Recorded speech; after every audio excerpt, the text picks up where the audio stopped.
You're watching Business Access TV. Business Access. Business Access. Business Access. Business Access. You are watching Business Access TV. Business Access TV. Serious about business. Serious about business.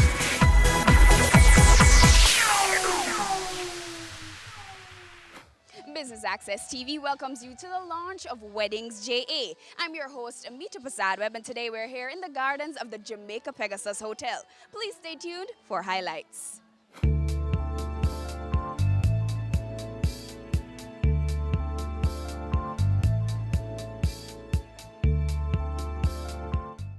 So Shangri-La Flowers and Gifts is a wedding company and an all-rounded wedding company. We're located in Montego Bay and Ocho So what we do is wedding decor, wedding florals, wedding rentals, and also wedding planning. So really a one-stop shop for your wedding as well. So you guys, this event we thought would be a perfect way to come into the Kingston market since we don't yet have a store in Kingston.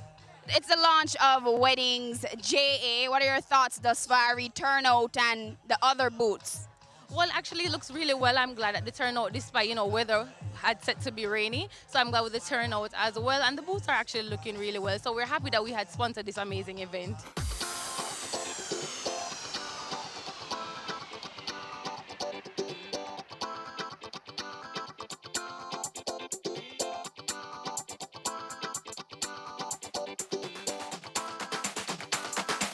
So talk to us about Tent City. What is it that you guys do? We're a tent company, and what we do is rent different tents for different occasions, weddings, party, graduations, you name it.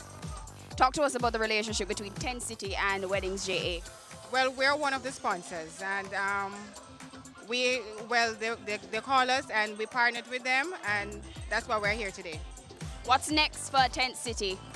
Well, what's next for Tent City is that we have new and upcoming tents, and for the December period, as we're here now, this is one of our new tents. It's a skylight. We have it here just to show the customers to see if they'll take it, because it's kind of different, you understand? And just to showcase our new tent. I think when people think of tents, they think of one type of tent. Can you give us some examples of the different types of tents that Tent City offers? Well, our tents are white, really, and mostly high peak, and we have different sizes. The sizes vary from 10 by 10, and we can go as far as 40 by 100. Ladies and gentlemen, welcome fashion from Lust Yosh Design DJ. Let's go.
Make some noise for Lust Yosh Fashion.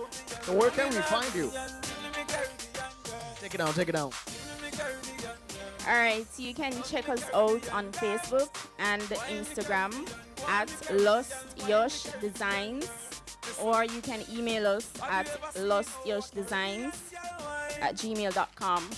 Number 873-7319. Thank you. Talk to us about Sparkles Productions.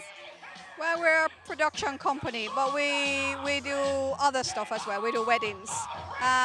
So not only do we do the sound and the flooring and the lighting and the trussing, we do decor, we do flowers, we do invitations, we do photography. So we are a one-stop. So I know a lot of people think Sparkles Productions, they think of big stage shows, they think of music, they think of sound. But we do have a department for weddings. And because we come with everything, we are able to give better costings. You're here today as a sponsor at Weddings JA. Talk to us about that relationship. Sure. Well, Ranisha called me and said, check out our new site, and I did, and I liked it. I like the idea of everybody in the wedding industry coming together. And so when she called me and said she's doing a launch, I said, yes, count me in. I'll be there. I like it. I like the networking. And I like to see what everybody else is doing. All right, so talk to us about your business, 81 Sound Entertainment. All right, my business. Originally, I'm an event promoter. I've been so for probably like the better part of 20 years. Made the decision about 3 years ago to branch out into service provision. Here am I, 81 Sound Entertainment. So I've used all the experience that I've garnered in my almost 2 decades and turned it into service provision and to provide quality service. So that's basically it. Talk to us about the relationship between Weddings JA and 81 Sound. All right, Weddings JA now. When they originally started their promotion, I liked the idea of having a wedding directory, and I like the concept of launching that directory and their service in the form of a wedding show. And I approached them and said, hey, I'm willing to work with you guys, and they accepted, and I'm gracious for their acceptance and for the opportunity, and we worked together, and we created an experience. As you can see by the turnout, they did a wonderful job where marketing is concerned and the layout and so forth, and I'm just grateful for the opportunity to work with them.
Ready for cable for as little as $100? Ready for no monthly cable bill? Ready for 10 TV channels absolutely free? Then pick up our Ready TV box at authorized stores for $4,500. Hook it up to your TV set, then top it up with Ready Credit for 1, 7, or 30 days. Buy now and get $1,000 free Ready Credit and start watching your favorite shows. Pick it up, hook it up, top it up. Ready TV. Prepaid cable TV when you're ready. Now serving Kingston and St. Catherine. Limited time offer while stocks last. Conditions apply.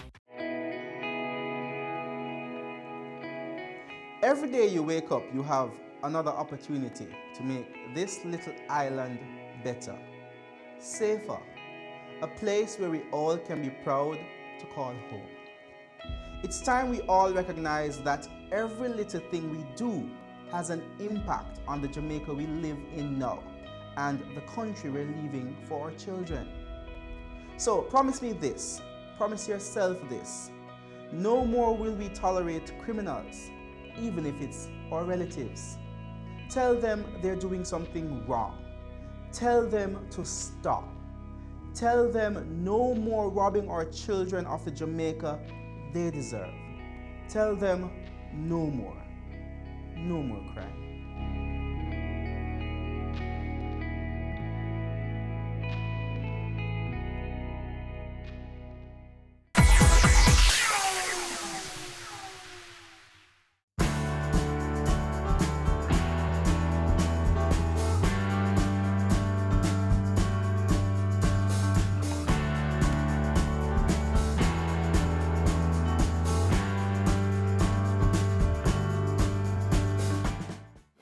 Now, the aim of this competition is called Professing Your Love.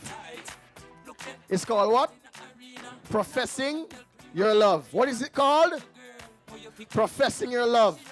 It's pretty simple. The couple that professes their love the best through kiss wins. All right, so you're going to all start after 3. So face your partner. All right. Take on a hand out on a pocket. Remember, you know, and this is going to last for 15 seconds.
Good afternoon, ma'am. How are you doing? I'm good, thank you. How are you? I'm trying to be as well as you. Your dresses look stunning. Don't they look stunning, ladies?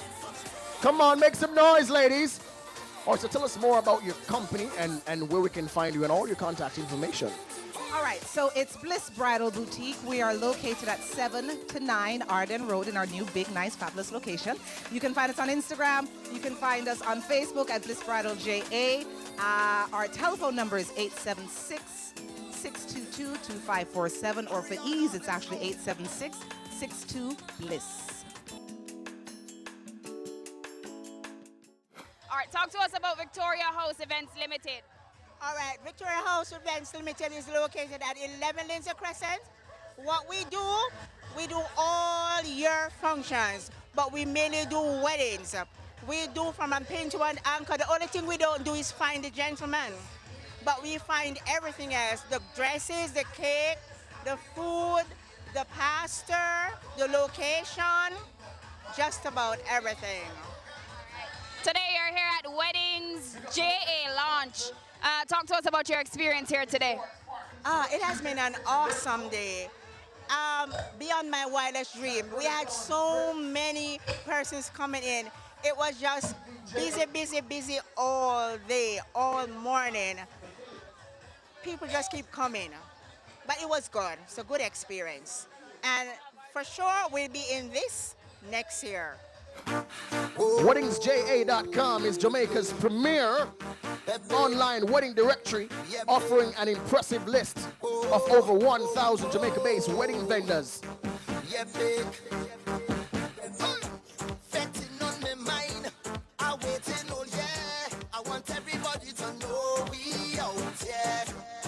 She has a bachelor's in entertainment management and a master's in marketing. Ladies and gentlemen, I present to you the founder, the CEO, the woman herself, Renisha James. Make some noise. She's the reason why we're here today. And to have the symbolic launching of the website, we're going to be having the cutting of the ribbon. Are you ready? So we're going to count down from 5. And you're going to count with me. Ready? 5. Shout it. 5.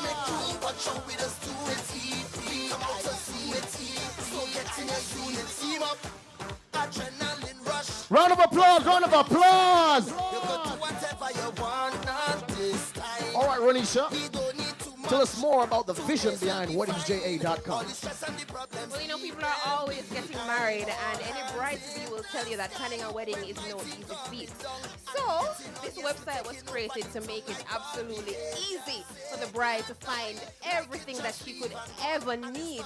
I mean, we have honeymoon, makeup artists, venues, photographers, decorators, rings, dresses, DJs, MCs, you name it, everything is on WeddingsJA.com. So ladies and grooms to be, you can, in the comfort of your bedroom or your living room, just go online and find everything that you're looking for with one click. Isn't that amazing? It's the launch of WeddingsJA.com. Congrats, how are you feeling? I'm feeling so good. How did the idea come about? Well, I saw that there was a need for brides-to-be to find everything that they really needed to plan their wedding successfully with ease. And so I thought that this would be a really, really good thing to introduce to the market to fill that gap. The day is almost over. What's the feedback been like so far? It's been amazing. People are like, is this going to be an annual event? This is so awesome. I really had fun. Like, it's been so much positive feedback, so I'm really happy. Now that your website has launched, what's the next step? The next step is for wedding businesses all across Jamaica to get listed so that the brides-to-be and the grooms-to-be can find them easily, because that's what WeddingsJA is all about. In addition to brides signing up on the website, we have discounts from our vendors that brides can also get when they sign up. And it's really just to let everyone know that we are open for business. Log on to the website, brides, find everything that you need, vendors, get listed.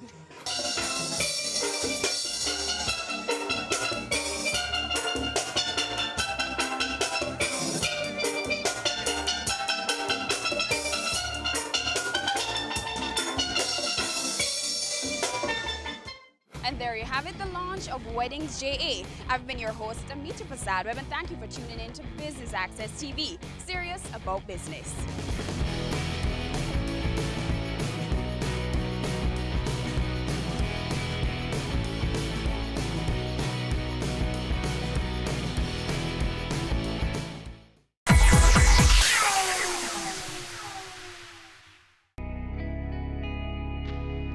Our women are the backbone of our society. They deserve to be protected and respected. Domestic violence is not okay. Speak up and speak out. No more violence against women.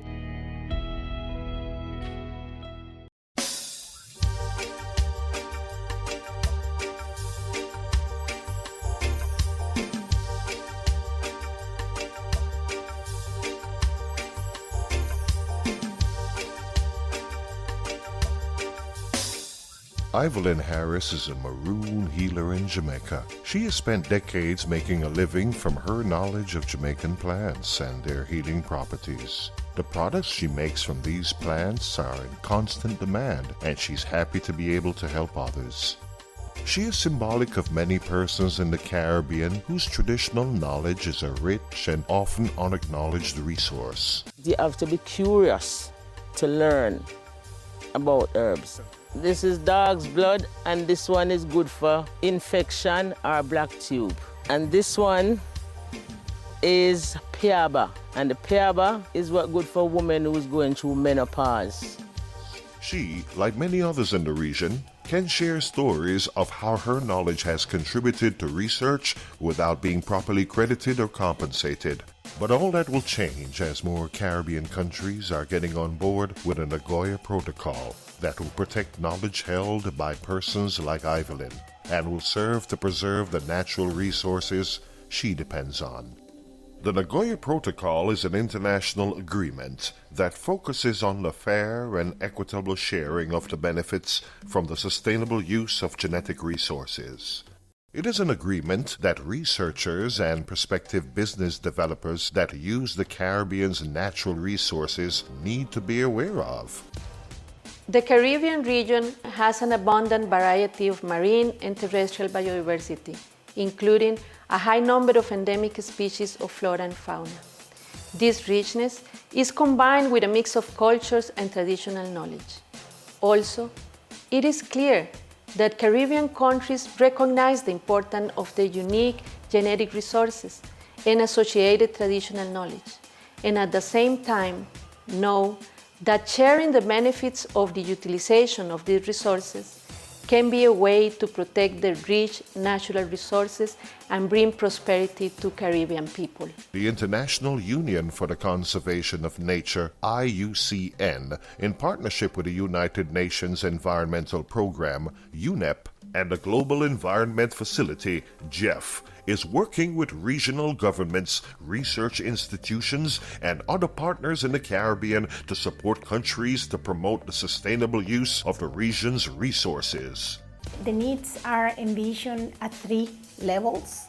One is at local levels, working with local communities and indigenous groups. The second level is the national level, working mainly with government and key line agencies that are going to be somehow responsible to implement the protocol, that have competencies according to the national law and the international legislation. And the third level is the regional level, working with CARICOM, for example, with OECS, other regional bodies like tourism organizations or other pertinent bodies that has responsibilities as well in the provision of the Nagoya Protocol. Regulations will also be established for prior informed consent to access resources and the negotiation of mutually agreed terms to maximize the benefits of the protocol. The Nagoya Protocol specifically deals with the issue of access to genetic resources and the sharing of the benefits that are gained from those resources. Now, if you think about the issue of sustainable development, if you think about the issue of natural resource management, it is necessary for these countries, who in most cases are small island developing states or developing countries, they need resources to be able to protect these natural resources that we have, these genetic resources. And so any avenue that is going to assist with making sure that some of these benefits come back in order to sustainably use these resources is something that the IUCN is always interested in providing. The Bahamas, for example, is a hotspot for access to genetic resources for research and development. But only in one case of successful commercialization has benefit sharing with a country on the basis of an ABS contract took place. There is a soft coral, which is a wavy coral. It's harvested annually in the Bahamas. And an extract from that was the first source of chemicals which are used today in skin revitalizing anti-aging creams. One of the researchers from the University of California came to the Bahamas and discovered a class of compounds which have anti-inflammatory properties. Later on, over 100 products in the world have been developed from the extracts from this coral. For practitioners such as Dr. Sylvia Mitchell, the protocol will change the way how local communities and indigenous people like the Amerindians, Maroons, and Rastafarians operate. The indigenous and local communities have to be part of the process. A very important part that the Nagoya Protocol recognizes in this whole value chain is that there are local indigenous communities all over the biodiversity-rich areas that have, over many, many generations, developed recipes. And when you develop products in the end, many, many years later, creams, anti-cancer, whatever, many times that traditional knowledge has been taken into account, but it doesn't filter back to those local communities. Several Caribbean countries have already started putting in the framework to benefit from the implementation of the Nagoya Protocol. In Guyana, certain key steps have been taken. Guyana already had a system in place with regards to granting access to its genetic resources. And that system is basically done through the Environmental Protection Agency. We're the agency responsible for granting all access to persons coming into the country to do research. If persons want to enter a specific community to access a specific resource, they have to get the consent of that community. When that consent is received, what they do is they have to submit that to, we have Ministry of Indigenous Peoples Affairs. And they would usually issue official permission saying the community has no objection with this person coming in to do such and such. When we have that, then we would issue our permit. For Antigua and Barbuda, much has already been done, as these islands are in the process of depositing their ratification instrument.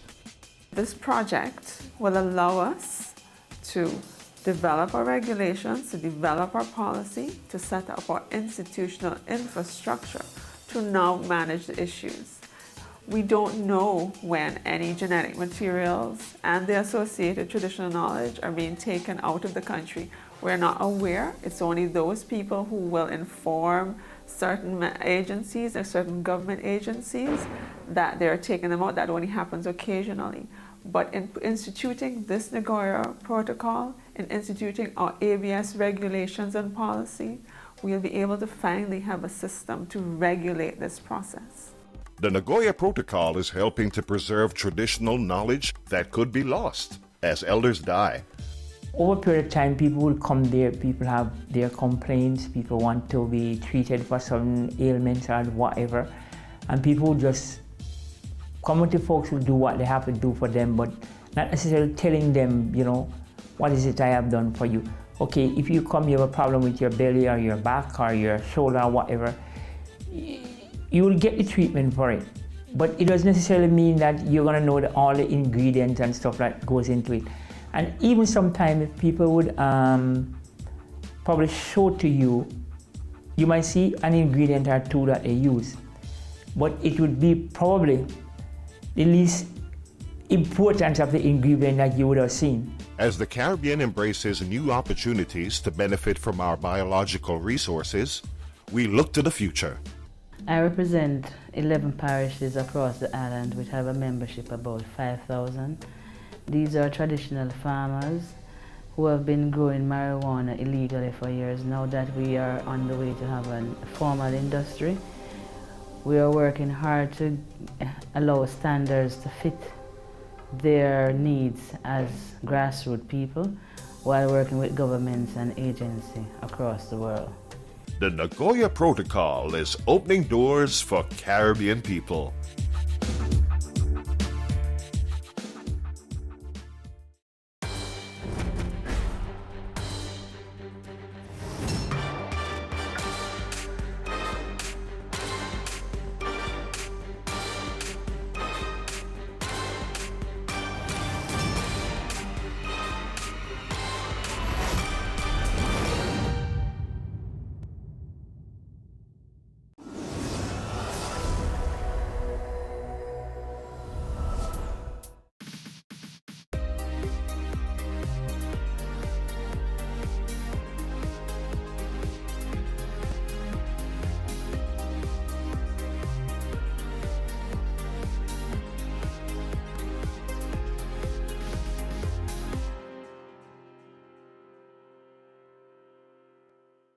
It's a festive time in a fairy little island as we gear up to celebrate the 57th anniversary of Jamaica's independence. Jamaica gained independence from the British on August 6, 1962, which meant the British no longer had control over the affairs of the country. Today we stand tall as a country with the black, green and gold colors of our flag flying high. We are indeed proud Jamaicans. Welcome to another edition of Jamaica Magazine. I'm Adrian Atkinson. We have an interesting show lined up just for you, so stay tuned.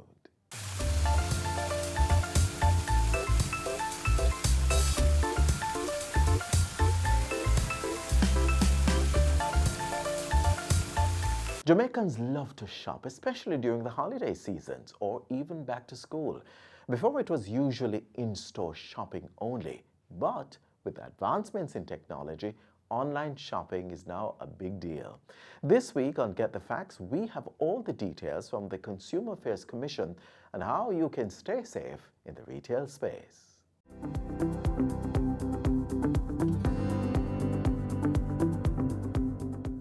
Welcome to Get the Facts, the program that provides you with information on government's policies and initiatives. I'm your host, Enthros Campbell. Making a purchase can be a wonderful experience, but if you're not careful, it can also be very disappointing. To help caution our activities is the Consumer Affairs Commission, and the agency's communication specialist, Dorothy Campbell, will take us through that process.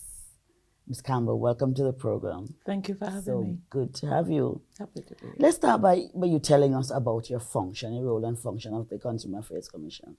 Well, the Consumer Affairs Commission is the agency under the Ministry of Industry, Commerce, Agriculture and Fisheries that is mandated to protect the consumers.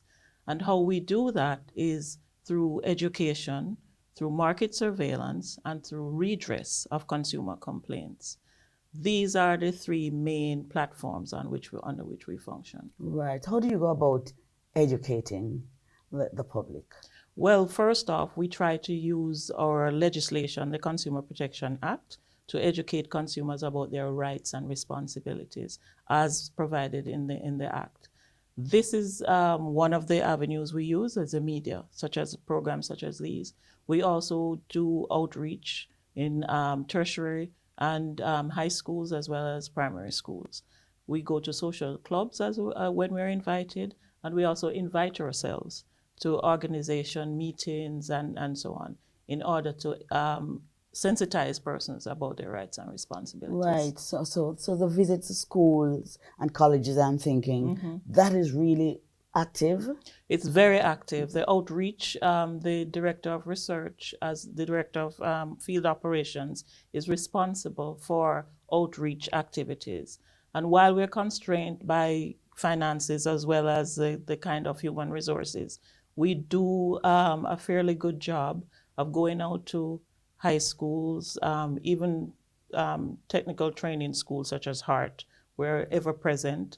And we do go to devotions, training institutions, and so on to ensure that it's a generational kind of education. So younger consumers are aware of their rights and responsibilities. Right. And you also conduct market researches, right?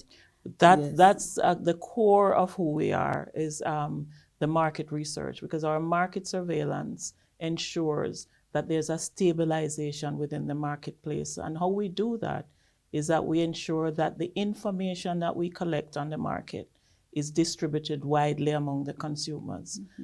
For instance, our petrol survey, we go across the entire island to monitor prices at the petrol at the pump. We do that for groceries as well, for some critical items selected by... How often? We do that once per month. We try to publish at least the majority or some parts of the information. We no longer publish all.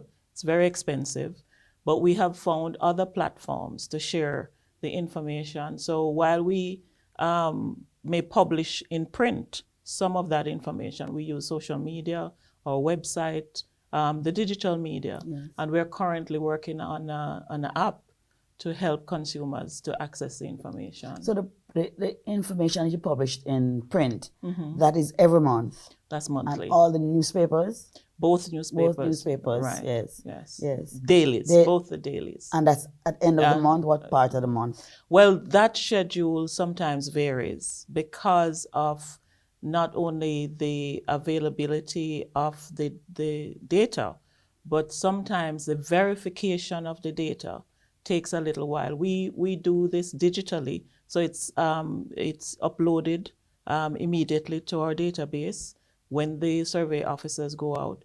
However, we do not publish until every single piece of that data is verified. So sometimes there's a glitch, and sometimes the verification process takes longer. So our schedule may be off a week or two, but we try our best to ensure that following the data collection, verification, we publish at least a couple weeks after So that. what can we find in that publication? What is in it? How much bread is selling for here? How much is selling? What do you put it? How can we benefit as consumers? Well, my CEO, Mrs. Dulcie Allen, would get me if I didn't give credit where credit is due.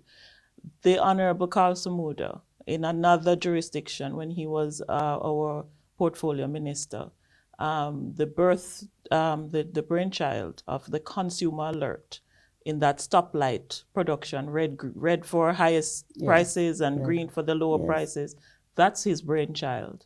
And what we did, it was during the period of high prices, and what we did was to establish a kind of countdown. So across the parishes, we select the major shopping points for consumers, and we select those items from the critical basket that the Planning Institute of Jamaica selects as the items critical to Jamaicans, and we monitor those prices. So each supermarket or wholesale, it is identified, the prices, where you get the highest, where you get the lowest. And it was a critical tool in stabilizing prices, because no outlet wanted to have a red mark in their box. So it was really functional, and it still is. Yes. So are people using it really? People, do you know? People are using the price inquiry tool, which is another area on our website where you can go, select the parish, select the item, check the price, and do a comparison to the month before or the year before. A lot of students, tertiary students who are doing economics and other areas of study, they also use the data to do comparisons. Okay. So the consumers themselves, they also, especially for our annual textbook survey, which is also published under that consumer alert tool, they also use the information for monitoring prices of textbooks. All right. Textbooks, yes, we'll come to that. Talk to us about your complaint resolution services. Well, the complaints resolution services is something that we constantly try to encourage consumers to utilize. We have this attitude in Jamaica, we can't bother, and we let it slide. However, we try to encourage consumers to complain more often than the last quarter. We had 121 complaints. We want more. What happens is, when there is a kind of anomaly, or if you feel somehow that you've been wronged in the marketplace, you go back to the provider of service, the vendor, you state exactly what the breach is or what you think you've been wronged. You then seek some kind of compensation, redress, or refund. If that doesn't work, then you come to us at the Consumer Affairs Commission. But we always encourage consumers to seek first a kind of relationship with the vendor. Find out, to let them know what went wrong, try to resolve it. If not, then you come to us to file a complaint, and we do the investigations. Okay. We'll talk about filing a complaint in our next segment. We're talking consumer protection with communication specialist at the Consumer Affairs Commission, Dorothy Campbell. We'll be right back.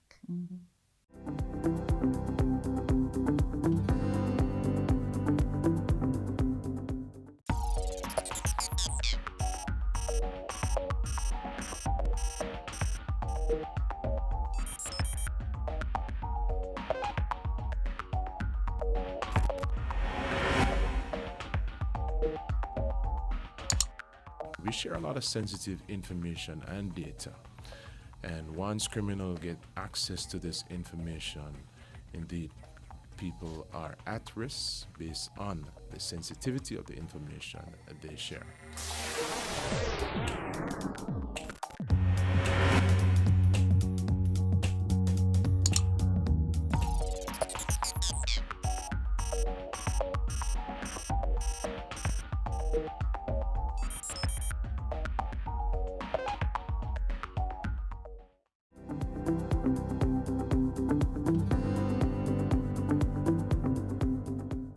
Welcome back to Get the Facts. We continue our discussion with communication specialist at the Consumer Affairs Commission, Dorothy Campbell.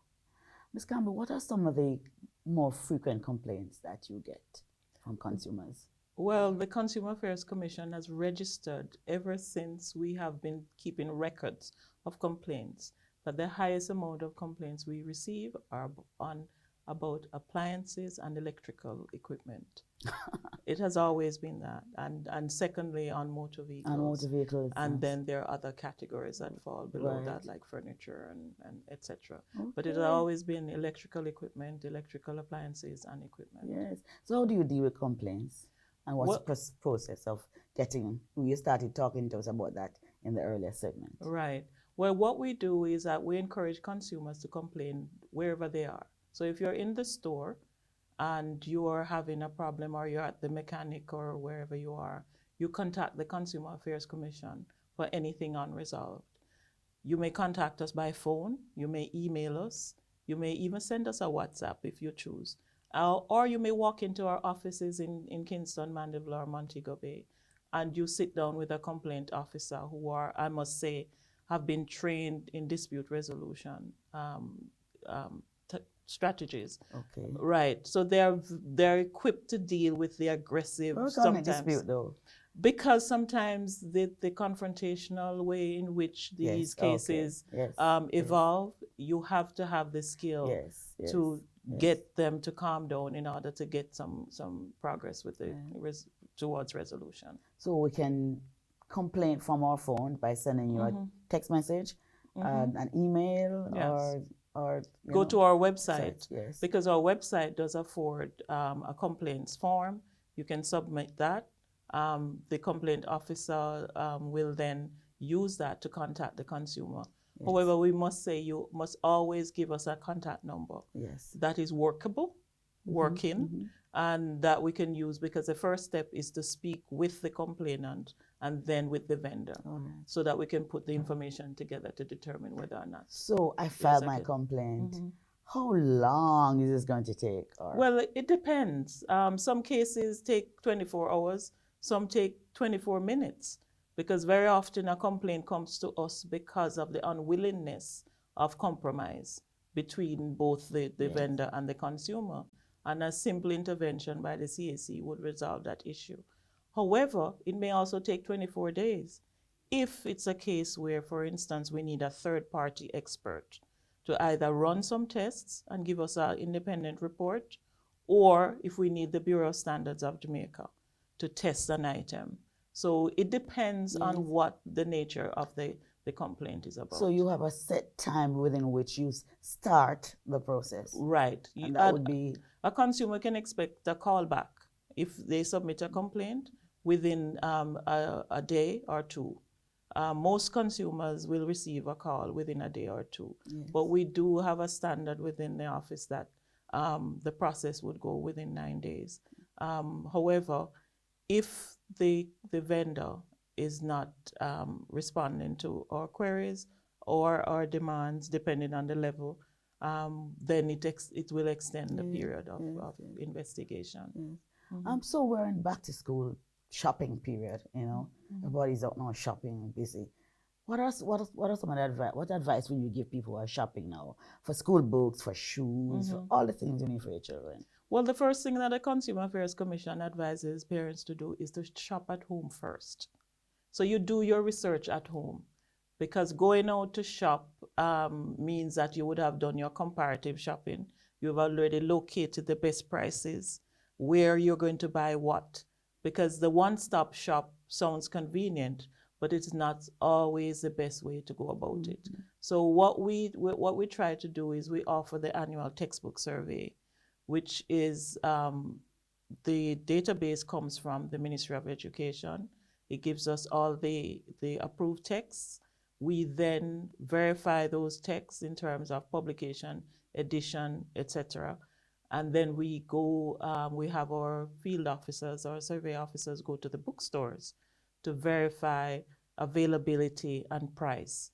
Once we have done that, we then determine the publication and we do our analysis. The research department, they're working very hard right now to go through the data to ensure that the books that they have are the books that have been approved, and even the approved list matches back to the list that the schools So if it's edition 15, you have to buy that because edition 14 will be different. Exactly. Yes. Let's move now to buying shoes. When we're buying shoes for the children, we should not go. There are some tips not to go in the evening or what else? Yes, we normally ask consumers to be wise about shoe shopping because what happens is that the body functions in a weird kind of way, especially in the summer. And the kids, they're playing football, they're doing everything, the feet are swollen. Right. So they fit differently in the evening than in the morning. And always take the child with you. And it's always take the child with you because they do their growth spurts in the summer. Yes. So you might think you have a size 6 when you go, it's a size 7. So to prevent having to return an item, and I talk about is there a returns policy? There's not a general return policy. Policy. I went to buy something last week, and the person in the store told me I cannot return. I said, "What if I take it? So it doesn't work? Can I take it back?" She frankly said, she just said no. Well, what? There's no general return policy that we can impose on a vendor. However, if you have bought an item and that item does not function in the manner in which it was, then the CAC will step in and say to that vendor, the consumer has a right. Yes. Not if you don't like it, if you don't like it again. No, we don't arbitrarily defend the consumer on just a trivial thing as I don't like the color or I changed my mind or no. But if it doesn't function. But if it doesn't function or it's a substandard good, or for instance, you buy a wedding dress and it doesn't fit properly for your wedding, a reasonable vendor will understand that there must be an exchange at this point because of the critical purpose of the item. Yes. So it takes a matter of reasonableness between the vendor and the consumer. And very often, that's how we get to intervene. Yes. And we resolve issues based on just reasoning with the vendor to say, you need your customers. Yes. So as we wrap, just remind us what to do if we need to get to the Consumer Affairs Commission. Well, first you can do the traditional snail mail, but you may email us. You may call us at 876-906-5425. You may hit us up on Facebook and send us a message, or you may go to our website and send us, go on our complaints resolutions form, or you may send us an email at info@cac.gov.jm. And if it's a complaint, if it's advice, if it's tips for back to school, whatever the reason, consumer alert publication, we're saying hit us up on any of those. And we're going to now put a plug in because we are now about to launch our free app. So we're asking persons to go to the Google Play Store, download the CAC app, and you will get your consumer alerts, you will get your news about any food safety issue, etc. Okay, one last thing. Where can persons access the textbook survey? Well, that has not yet been published, but it will be published partially on our website at www.cac.gov.jm, and we are hoping to partner with some publications to ensure that consumers are able to get that. But we say to parents, they can call us, and we can access whatever parish, location, bookstore for the prices on their behalf. Thank you so very much, Ms. Campbell. Thank you for having me. This has been Get the Facts, and our guest was Dorothy Campbell, Communication Specialist at the Consumer Affairs Commission. To watch this program again, log on to our social media handle, YouTube.com/WatchJIS, and stay connected via our website at jis.gov.jm. Until next time, I'm Enthros Campbell. Take good care.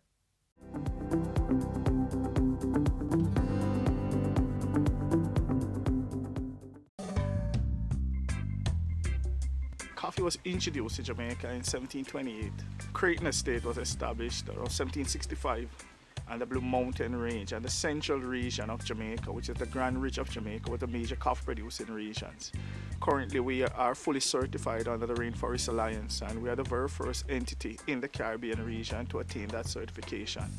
Now, the Blue Mountain Range of Jamaica is a microclimate of the island and has provided the perfect conditions for growing the Arabica coffee.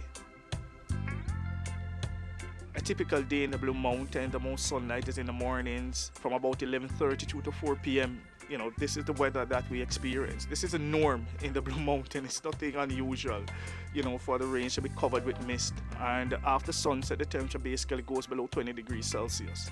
So those are the perfect ingredients to develop high quality coffee. You know, the culture here is rich. We're an extremely creative, you know, set of people.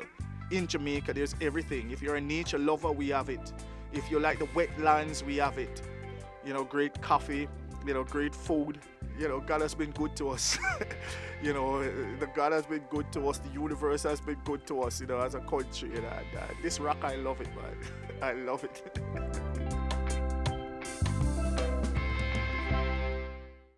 The Denby Agricultural Show is a 3-day event which started today. Every year it's filled with lots of exciting displays and agricultural produce. So take some time over the next 2 days to check out the booths, sample new manufactured goods, and just enjoy yourself. In the meantime, let's take a look back at one of the displays at last year's Youth in Agriculture Village, the hydraulic slotted pig pen. We normally clean this system on a daily basis by using a shovel to gather the feces across the slots. Some of the feces normally falls into the slot, and the rest that doesn't fall in, we have a 2-inch hole at the end of the slotted area where we push all of the feces into it. The pit system for the slotted system is normally built with a degree of slope. That is sloped to a vent area where it is released into the biodigester. What if I told you there's an easier way to do this? Students from the Ebony Park Arts Academy in Maypen, Clarendon have designed a unique way, modern if I may say, of effectively cleaning your pig pen. A design which they had on display at the recently held Denby Agricultural Show. Take a look.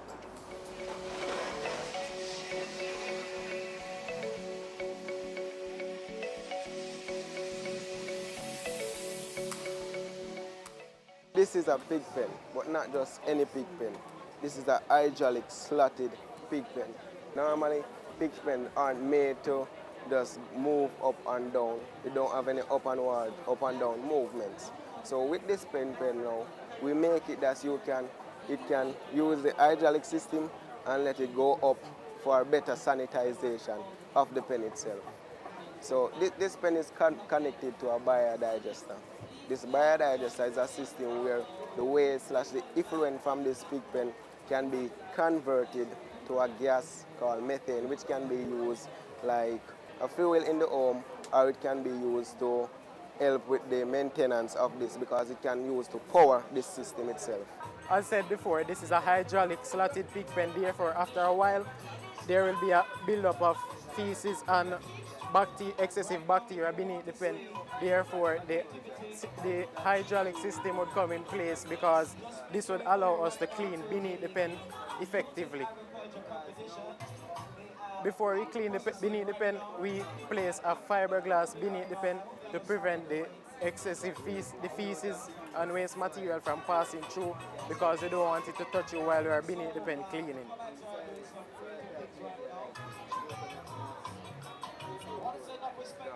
So this is when the pen goes up, and it will allow you to clean beneath the pen effectively to reduce the amount of bacteria and have a safe and disease-free pen.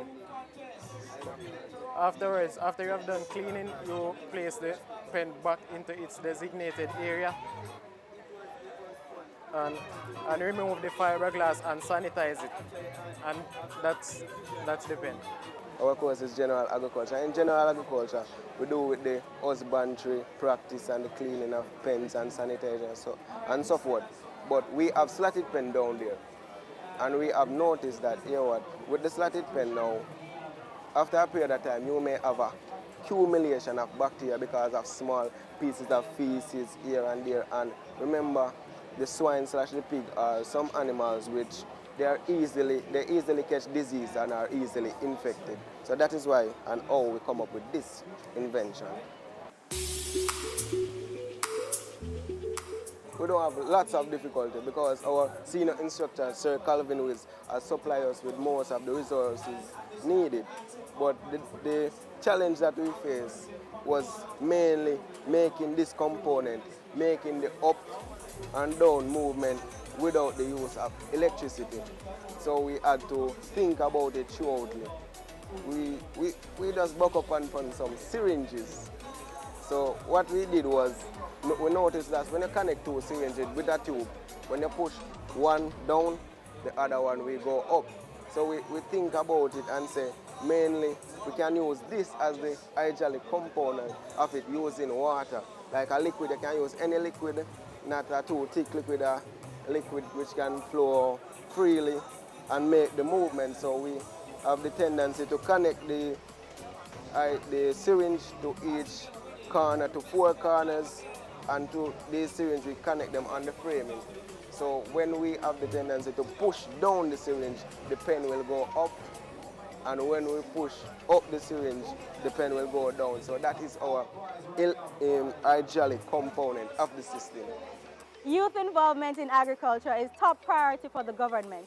And with a system like this one, designed to integrate modern technology and agriculture, what more could you possibly ask for?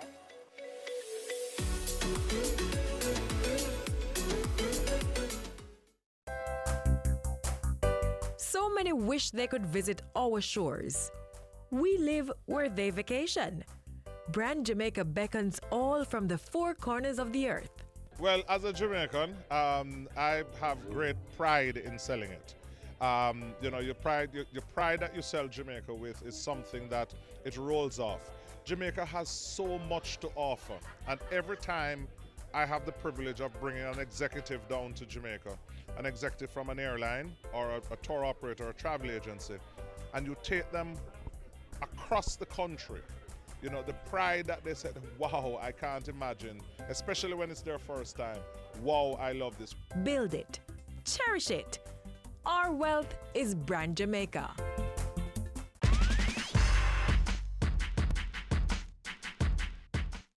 It's the holiday weekend, lots of parties or celebrations which may include excess drinking. If it is that you're going out and you know you will be drinking, may I beg you, make somebody else drive.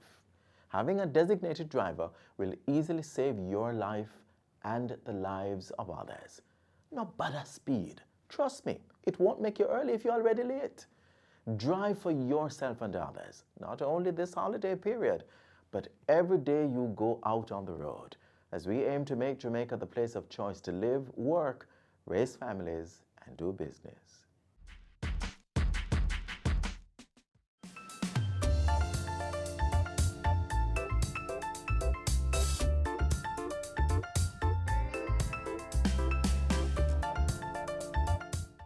Thanks for watching another edition of Jamaica Magazine. Do join us again tomorrow and we'll do this all over again. Send your feedback on today's show to jamaicamagazine@gis.gov.jm.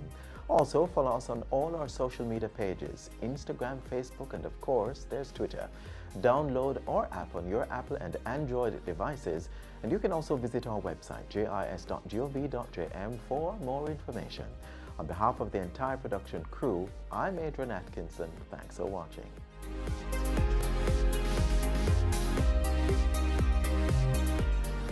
This has been a production of the Jamaica Information Service, the voice of Jamaica.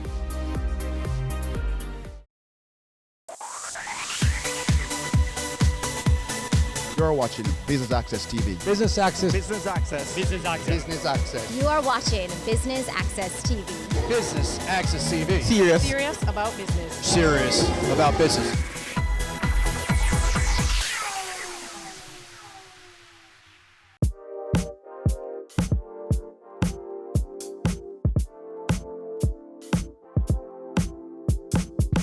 Business Access TV comes to you from the 2018 staging of the PSOJ President's Forum Service Excellence Awards. I'm Javon Keys and we're here to bring you the highlights. Stay tuned. The purpose of this award is really to raise the bar for service excellence in Jamaica. Organizations apply for the award, and what we have found over the years is that organizations improve significantly. See, when you go through a process of assessing your organization on very specific criteria, it opens your eyes as to what your strengths and the gaps are, and so companies work assiduously to improve on it. So over the years, we have seen an increase in the quality of the service delivered by the winners in this competition. First of all, they apply, and their application is screened. Once they are screened, if they score a particular score, then they are selected and shortlisted for a site visit. Now we have trained examiners who actually go into the organizations to assess the organization against these criteria, looking for objective evidence, because anybody can write anything on an application, but we have to look for the evidence, and then on the basis of that, the panel of assessors get together and submit a report to the panel of adjudicators, which are the judges, of which I'm the chief judge, and it's from that process we select the final winner in 3 categories: the large company, the medium-sized company, and the small company. Now this year we're also giving category awards because there are 7 categories against which the organization is assessed: leadership, customer charter and standards, training and capacity development, international benchmarks, monitoring and recognition, monitoring and measurements, recognition and reward, and complaints management. So we're giving awards in these because some companies excel in these areas and they might not win the big award, and so on the basis of that we figure that encouragement sweetens labor, so we give awards to those who merit it. I'm just reminding you that we are in a context that does not afford us the luxury of behaving like savages, of doing whatever we want to do, whenever we want to do it, and of treating ourselves as dirt. This is not the world that we are going to succeed in if we are going to succeed. So, self-respect and a common belief in our country, a caring commitment to our fellow citizens, are a part of the underpinning of customer service, of good governance, that must be an essential part of whatever progress that we hope to make as a nation. We must develop ourselves to be people of our word, to keep our commitments, not to make throwaway promises every election time that we all know will never be kept, and we all know we won't ask to be committed, to be fulfilled. We must build institutions that are credible, that give value for money every time, that are honest stewards of our stakeholders' interests, that value transparency and accountability over individual or partisan interests. So, when in 2017, I spoke and said that 2018 would be a crossroads year, and that we must develop our human capital to support our economic reforms, I wasn't just talking about technical skills training. That is important, it's critical. But we must forge a new national culture of mindfulness of others, of self-respect, and of integrity. And I know I get controversial from time to time. And when I criticize the government or I criticize politicians, it's not partisan. It's not personal. It is just that they are our leaders and they are held to a higher standard of customer service. They are out there. They hold themselves out just like we do, just like every leader of company, every manager who is on the forefront of a company. You hold yourself out to uphold the values of that company which you promote. So that our leaders must obey a higher moral and legal code of governance for us to follow. Otherwise, no amount of economic progress will stop us from failing as a nation. We're pleased to be a part of this event that celebrates customer service, an aspect of business that we believe is critical to ultimate survival and success of any venture. Rubis, as a proud member of the PSOJ, applauds the Jamaica Customer Service Association, Jackson, for this very worthwhile initiative. I commend the many local businesses that are being celebrated today for their commitment to excellence in service. It is important that we recognize and promote the need for quality customer service across all business sectors. At Rubis, we look at customer service in a very holistic way, where exceptional engagement can be experienced on multiple levels. We strive for quality customer interaction on the service station forecourts, as well as in our convenience stores. You may have noticed that Rubis is rolling out a new experience in retailing via our Ultra Shops, delivering a clean, well-lit, well-merchandised shopping experience, representative of the Rubis brand promise. Mr. Mitchell spoke about mindfulness. What a way to begin. Raymond touched on transformational. Now those two things to me already mean something just by the mere fact I'm here today. Every time I sit in an audience such as this, I'm actually humbled.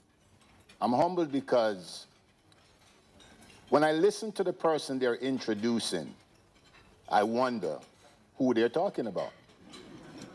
Because I don't consider myself to be any different to anybody else who is in this room, regardless of what certification, education, and development you have.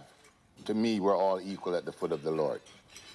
And so the Private Sector Service Excellence Awards is designed to help organizations improve service quality and to recognize the private sector organizations that consistently, and I'd like to advocate and say again the word consistently, deliver excellent customer service through a clearly defined strategic approach.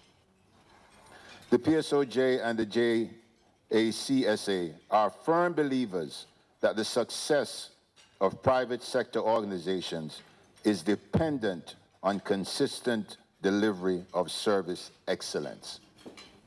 Research has identified a positive correlation between customer service and customer satisfaction and profit and growth. The PSOJ and JACSA encourage companies to continue working towards improving their levels of customer service and to maintain service standards to further the growth and development of their organizations.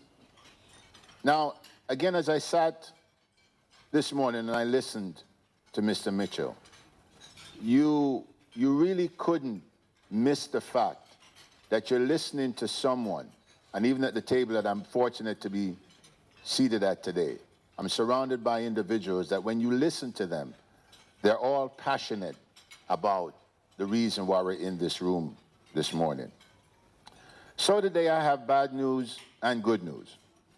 The bad news is, ladies and gentlemen, customer service is more and more becoming a lost art. Almost like sunken treasure on a ship.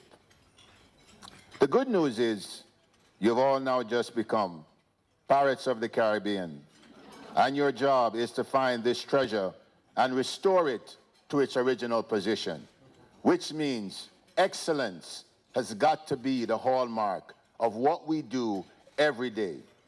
From the simple things to the big things, it has to start somewhere. Service is the rent we pay for being. It is the very purpose of life and not something you do in your spare time. In most Western countries, service accounts for more than 75% of GDP, a share that will continue to increase. It is without a doubt that service is an important competitive advantage for many companies where differentiation is often achieved by service attributes provided. This is why you must find it and make it important in our society. Ready for cable for as little as $100? Ready for no monthly cable bill? Ready for 10 TV channels absolutely free? Then pick up our Ready TV box at authorized stores for $4,500. Hook it up to your TV set, then top it up with Ready Credit for 1, 7, or 30 days. Buy now and get $1,000 free Ready Credit and start watching your favorite shows. Pick it up, hook it up, top it up. Ready TV. Prepaid cable TV when you're ready. Now serving Kingston and St. Catherine. Limited time offer while stocks last. Conditions apply. Cameo brings the creative industries to life. Delighting creatives in different fields each week. Art. My life turns art. I breathe, I eat art. Fashion. Food. Without a customer, we're nothing but four walls. Music. Film. Cameo, only on Business Access TV. Violence is bad. Violence against our innocent little children is terrible. Pretending not to notice when we know or suspect that a child is suffering is awful and morally wrong. In the words of the great Nelson Mandela, there can be no keener realization of a nation's soul than the way in which it treats its children. Think about that for a second. I have a voice. It's one of my gifts. I intend to use it on behalf of our children. No more violence against our children. Make your move to stop violence against our children right now. No more. No more. No more.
Now, this is the moment that many of us have come here for, in addition to the inductees and to hear Mr. Mitchell and to hear Dr. Brown. These are the award criteria.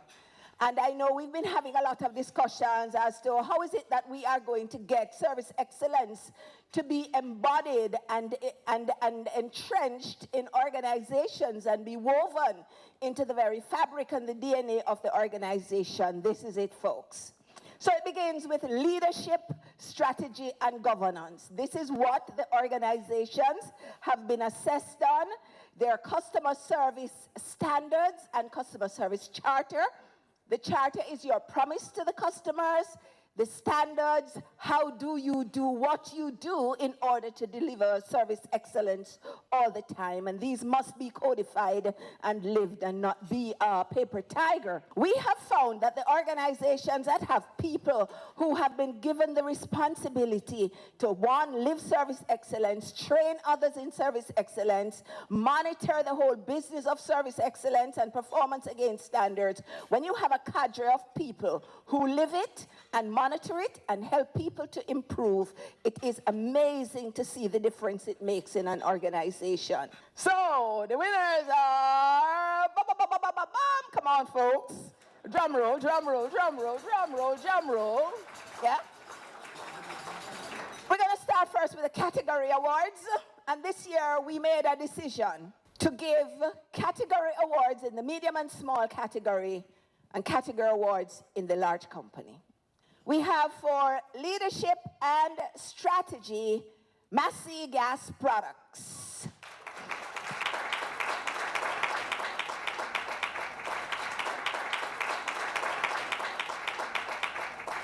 And in the large company category, Sagicor Group. And for monitoring and measurements, in the small medium category, we have Yellow Media Jamaica. We start with the overall winner in the small company category. May I invite Sarifa Insurance Brokers to join us.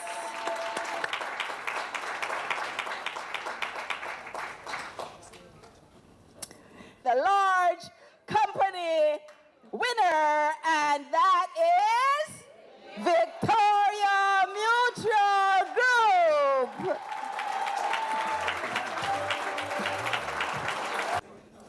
May I invite Miss Jennifer McDonald and Mr. Howard Mitchell to present a special award to Rubis Energy Jamaica for their consistent support in service excellence.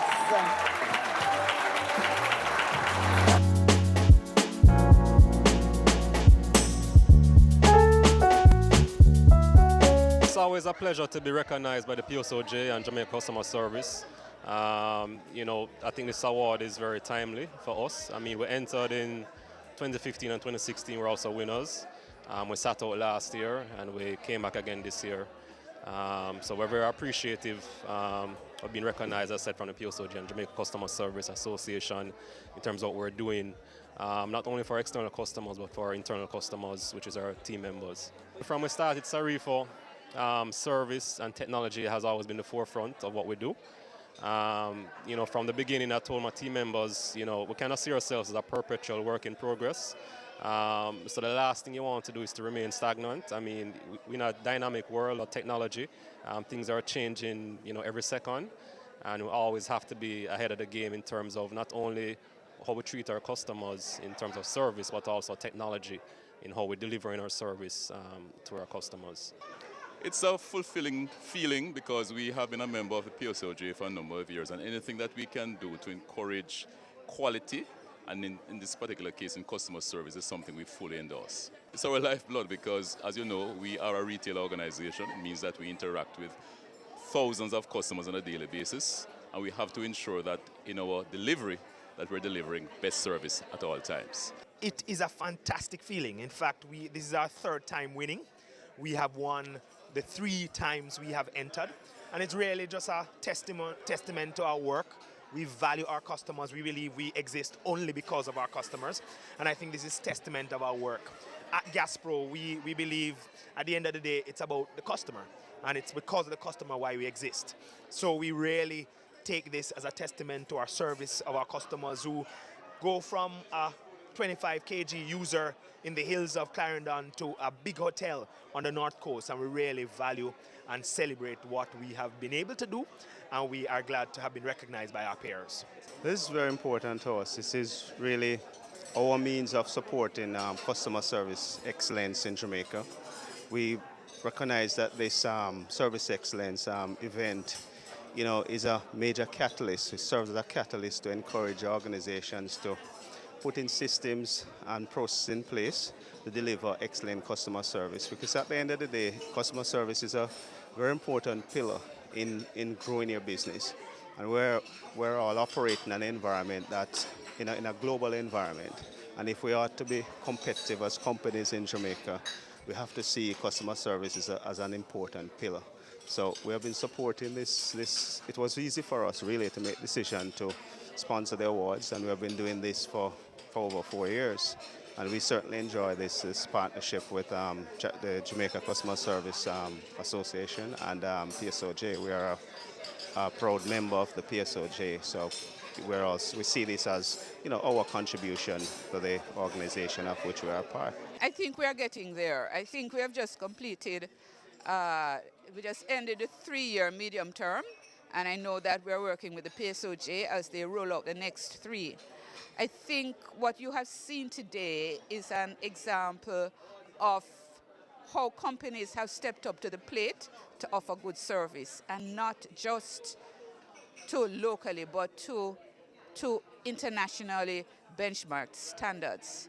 That is a part of the competition, the extent to which companies not only follow, but we can see that they are using international best practices. And so I think we have made a significant part of the journey.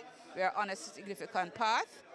Of course, it needs to be improved because, we spoke about mindfulness, we spoke about happiness, because at the end of the day, you cannot serve others if you are not mindful of them. You cannot serve others if you yourself are not confident and happy in yourself. And so I think that was a running theme this morning. None of the speakers collaborated, but you would have seen that the themes about service excellence, we're doing it to please you, because when you're happy, we're happy, and there are multitudes of effects that come after. They say what's measured gets done. And so you need to set targets, you need to monitor them, you need to train your staff, because especially if you're in a service industry, persons will be different. And so you cannot assume that you have trained them last year and so that is fine. You need continuous training, and you need to constantly review and upgrade your standards. While we're talking today at our table, we said a lot of managers need to find a way to walk around to find out what's happening on the line with your customers, because your managers and directors will tell you what they think you want to know or want to hear. So as a good manager, you need to ensure that the standards you've set, that they are actually being implemented. Means a lot because it speaks to the very core of why we exist, right? Why the PSOJ exists. PSOJ is representative of the private sector, a majority of the private sector in Jamaica, and representative of the principles and ideals and interests of the private sector. And service excellence is very near and dear to our hearts, so we will support this and we will continue to support it. I would say that in Jamaica we have issues with how we treat each other, generally, and customer service is an aspect of that, okay? We have issues with governance, which is an aspect or includes customer service and customer obligations. So we do have an issue. The issue is not just about customer service. The issue is in how we are mindful of the interests of others. It's amazing, amazing. Certainly when we came here this morning, we felt like winners coming into the room just having been nominated.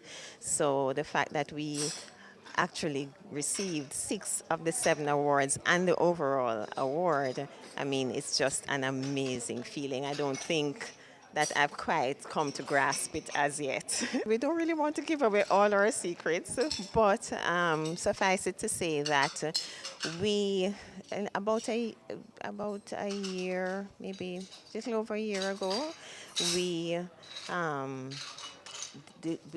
formed a customer service unit, and this really was done in order to give a strategic focus to customer experience across the VM group. So what we had were like, separate entities having their own standards, doing their own thing, and nobody really driving the strategy around service experience.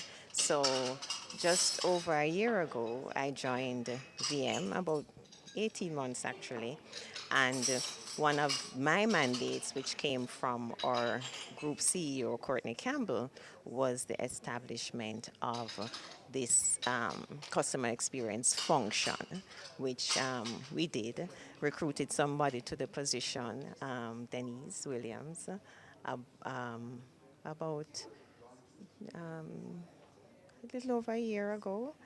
And we have just been focused on establishing the standards, embedding new standards, monitoring the complaints, implementing a complaints management system. So for us in VM Group, we actually believe that we're just getting started. So to come away this morning with 6 awards, 6 category awards, and the overall award, we believe that that is just encouragement for us to continue on our journey and to really double down on what we're doing, because obviously we are doing something right.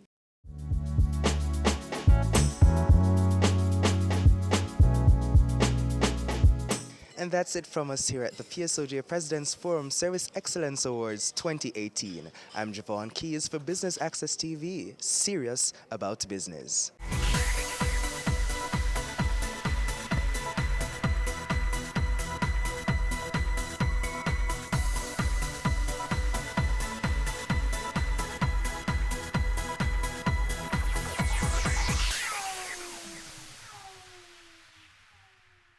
It's season 12, and Wealth Magazine Business Access is here to keep you business savvy.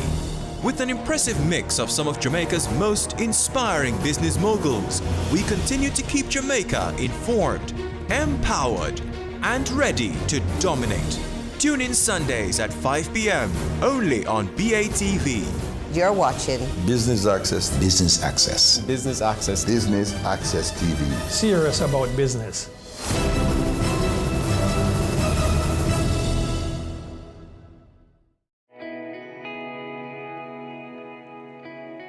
Every day you wake up, you have another opportunity to make this little island better, safer, a place where we all can be proud to call home. It's time we all recognize that every little thing we do has an impact on the Jamaica we live in now and the country we're leaving for our children. So promise me this, promise yourself this: no more will we tolerate criminals, even if it's our relatives. Tell them they're doing something wrong. Tell them to stop. Tell them no more robbing our children of the Jamaica they deserve. Tell them no more crime.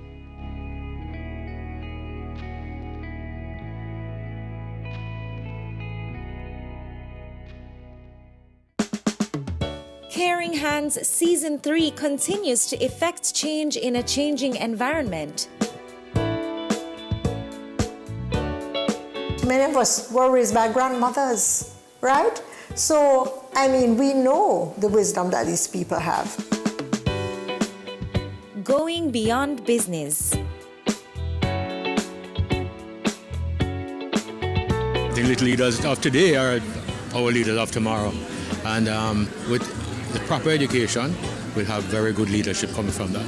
That's Season 3 of Caring Hands, creating change and shaping lives, every Sunday at 5:30 p.m. on Business Access TV. I'm Butch Hendrickson. You're watching BATV, Serious About Business.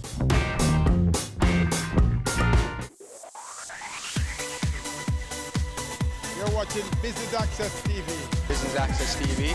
Business Access TV. Business Access TV. Serious. Serious.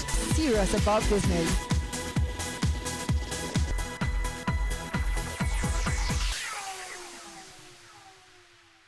The Jamaica Stock Exchange celebrates 50 years of adding value to the Jamaican economy to personal and corporate investment portfolios.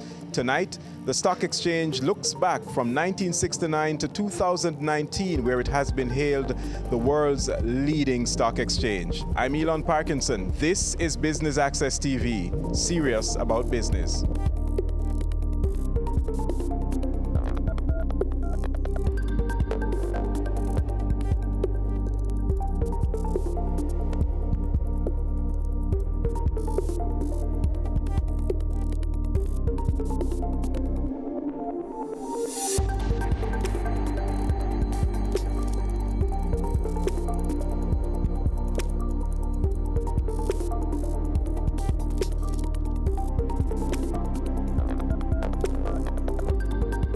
Good evening, and welcome to the JSE's 50th anniversary cocktails and award ceremony. A round of applause, please. My name is Terry Carell Reid, and I stand here honored to be your MC for this evening for a number of reasons. Number one, for any company, whether domestic or international, to achieve 50 years is an indication of the stewardship, the vision, the innovation, and the adaptation throughout the years. Do you agree? It is also a reflection of the persons who stand behind the brand or the company. Those persons are the staff, the companies that listed, brokers, and of course, investors. Without all of you, none of this would be possible. Number two, I was swollen with pride when I opened the Bloomberg article and I saw, "Welcome to Jamaica, the home of the world's best performing stock market." And I clutched the pearls that I wasn't wearing and I said, "This is rich, real rich." I saw photos of Mrs. Street Forrest. I saw Mrs. Rita Humphreys Lewin. These were people that I've seen in my local newspapers. And I said, look at Jamaica. Very small, very obscure market. So I stand here honored to be the MC for a company that is a nation builder. Lastly, I'm happy to stand here because years ago I was financially illiterate. Saving, yes, because most of us as Jamaicans, that's what we do, right? We save, but we don't necessarily know about investment. And my best friend came to me and he said, "Terry, with all the saving that you've been doing, I think you should make your money work for you. I think you should invest." And I said, "But no, investment is for rich people, money people," which I'm not. But I'm grateful for my broker, Ryan Strong, who introduced me to the Jamaica Stock Exchange, introduced me to companies listed. And now I stand here with a portfolio that has moved from being very, very, very, very conservative to being moderately risky. And on my daughter's 7th birthday, I awarded her, I should say, I gifted her her own portfolio. So you see, thank you very much. So I stand here not just as your MC for this evening, but I stand here as a very proud Jamaican. I stand here as a shareholder, and I stand here as an empowered citizen, changing the way my generation will think when it comes to handling and investing money. So thank you so very much for being here. We have a fantastic evening lined up for you. It's with a sense of pride, nostalgia, and eager anticipation that I welcome you here this evening. As I contemplated my welcome to you, the single most important element of our journey, that's the 50th journey, that resonates with me is that since 1968, we have come this far through teamwork, perseverance, and a deep understanding of our mission. I believe it is an understanding rooted in the fact that the exchange's success is not singularly for shareholders, the government, or the financial community, but for the entire Jamaica. I did not have to go very far to find a poem, a quotable quote, or the words of some famous author to communicate what has been our reason for being for over these 50 years, as our jingle that one hears when you call the stock exchange says it all. 50 years of practicing transparency, integrity, and efficiency to protect and advance stakeholders' welfare, the Jamaica Stock Exchange. I know many people are familiar with that jingle. JSE for you and me, benefit from listing and investing, Jamaica Stock Exchange. This is a call that we have been making over the years to encourage investors, to encourage companies, to encourage Jamaica to see the stock exchange as the vehicle for wealth creation. It is through these principles and the rallying cry that we have weathered the storm and embraced the victories of being resolute and militant and becoming the Jamaica Stock Exchange triumphant in accomplishments, especially that of being named the best performing exchange globally for 2015 and 2018.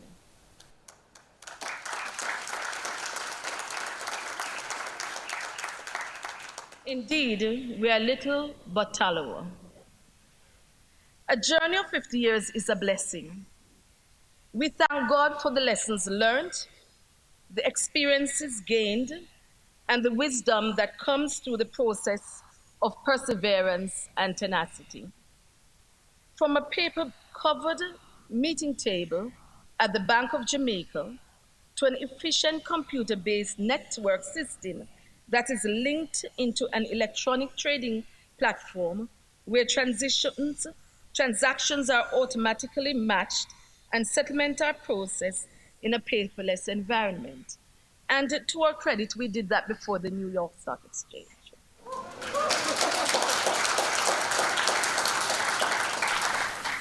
From being a private, closely held mutual company to becoming a demutualized exchange with publicly held and listed shares.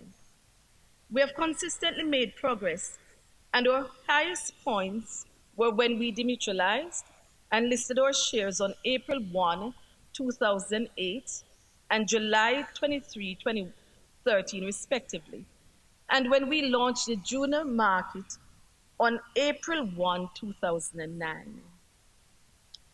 I paused for that because I think it was a signal moment.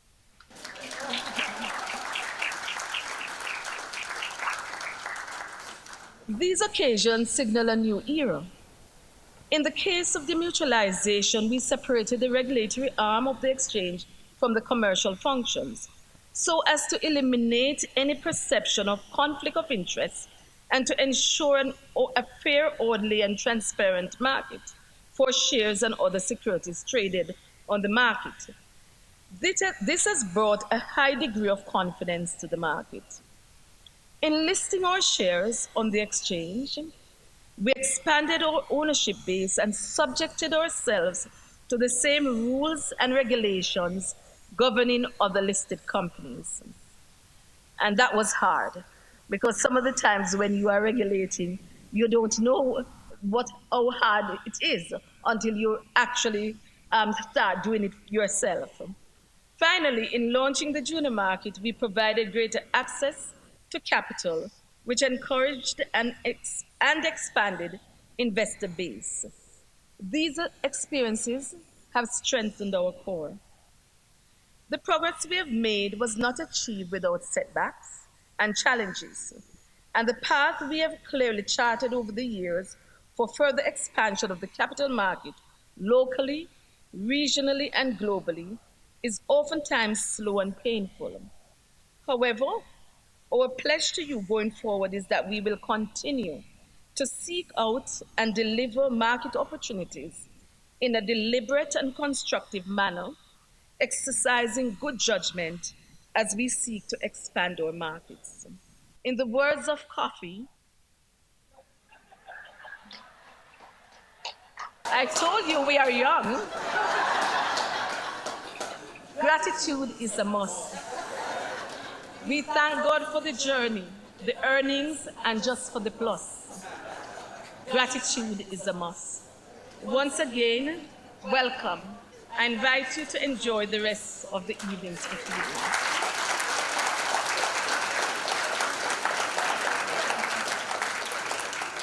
Thank you so very much for having us. And of course, gratitude is a must. A journey of 50 years for the Jamaica Stock Exchange. When we come back, the awards.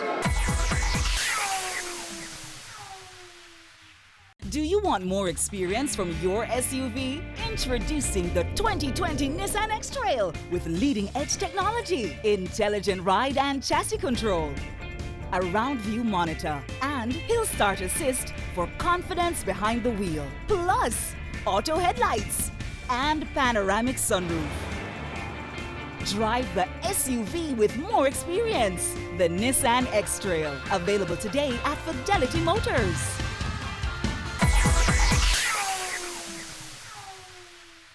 So we have now come to the awards presentation segment, and I invite the great Mr. Michael Anthony Cuff to join me on stage, and together we'll present the awards, which will be done in 3 categories. Please make him welcome.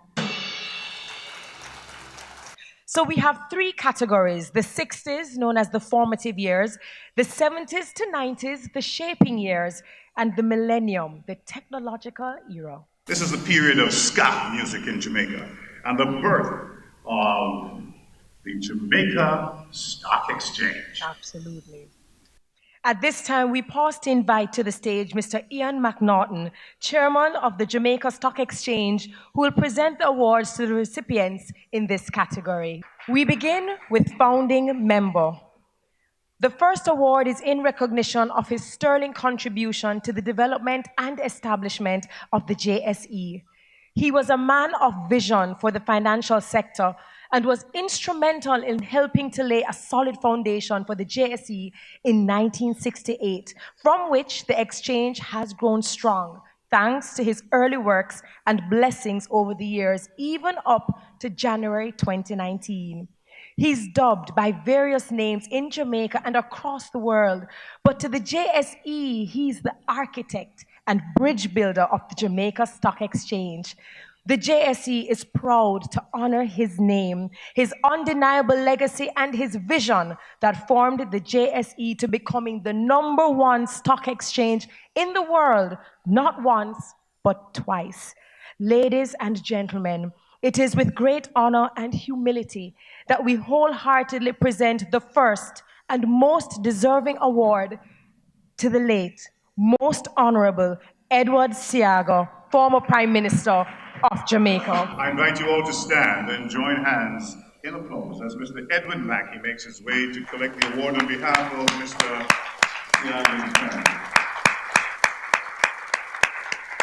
We now move to the affiliated companies. Now, the second set of awards will be presented to 5 affiliated companies that were instrumental in contributing to the development of the JSE by providing persons to serve on the board. In no particular order. Terry? The first award goes to the Institute of Chartered Accountants of Jamaica. The second award goes to the Bank of Jamaica. And the third award, the Ministry of Finance and the Public Service. And award number 4 goes to the Private Sector Organization of Jamaica. We move to the next category, listed companies since inception. The third set of awards will be presented to 6 companies that have been listed on the exchange since inception in ranking order of seniority. The first award goes to Panjam Investments Limited.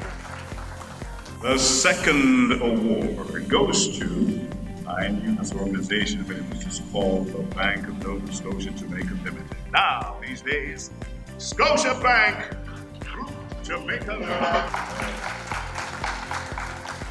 The third award goes to the Caribbean Cement Company. Award number 4 goes to Carreras Limited. And the fifth award goes to Salado Foods Jamaica Limited. So the sixth award will be given to the Cleaner Company Limited.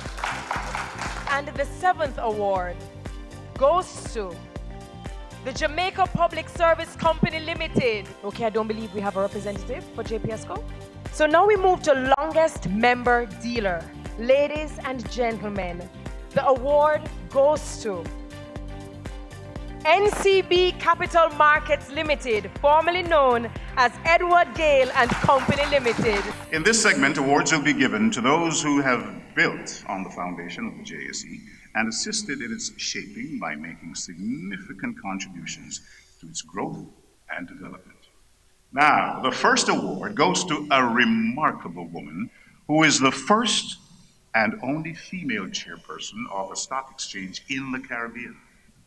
She's also the longest-serving chairperson of the JSE, leading the Jamaica Stock Exchange in this capacity from 1984 to 1986, and again from 1995 to 2000. Ladies and gentlemen, I speak of none other than Mrs. Rita Humphreys Lewin. So we now move to the longest-serving board members. The second recipient of this award is the longest-serving member of the JSE's board. This gentleman stands as the quiet colossus of the Jamaican stock market. Ladies and gentlemen, the award goes to Mr. Edwin Mackey, CD. The other awardee in this category goes to none other than Mr. Alvaro Casali, CDJP. This gentleman is the longest-serving board member of the Jamaica Central Securities Depository and the JCSD's Trustee Services Limited.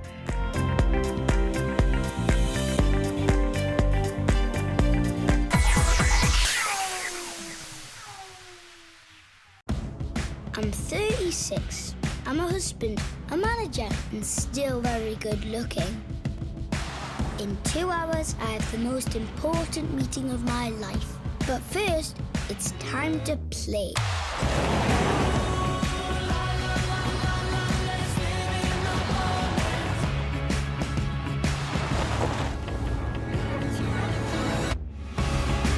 The new Suzuki Vitara.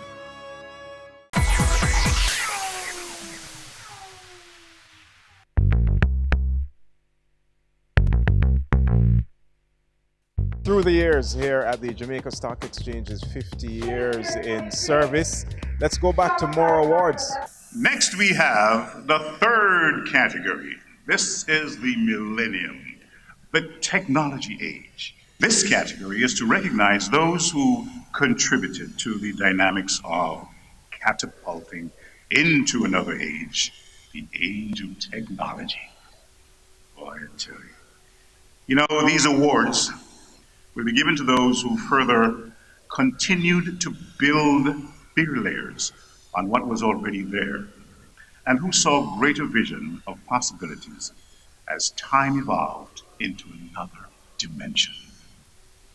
So we're going to now honor past chairman of the JSE. The first recipient is someone who was board chairman from 2000 to 2006. I speak of Mr. Roy Johnson, JD. Let us hear it for the board chairman who served from 2006 to 2011, Mr. Curtis Martin. We move next to the board chairman from 2014 to 2016, Mr. Alan Lewis. The next two awards will be presented to the persons who served as General Manager of the Jamaica Stock Exchange's subsidiary, the Jamaica Central Securities Depository, JCSD, since its inception in 2008. The first of the two awards will be presented to the General Manager who served the JCSD from 2003 to 2004 and moved on to serve the JSE in a similar capacity and subsequently to an even higher capacity.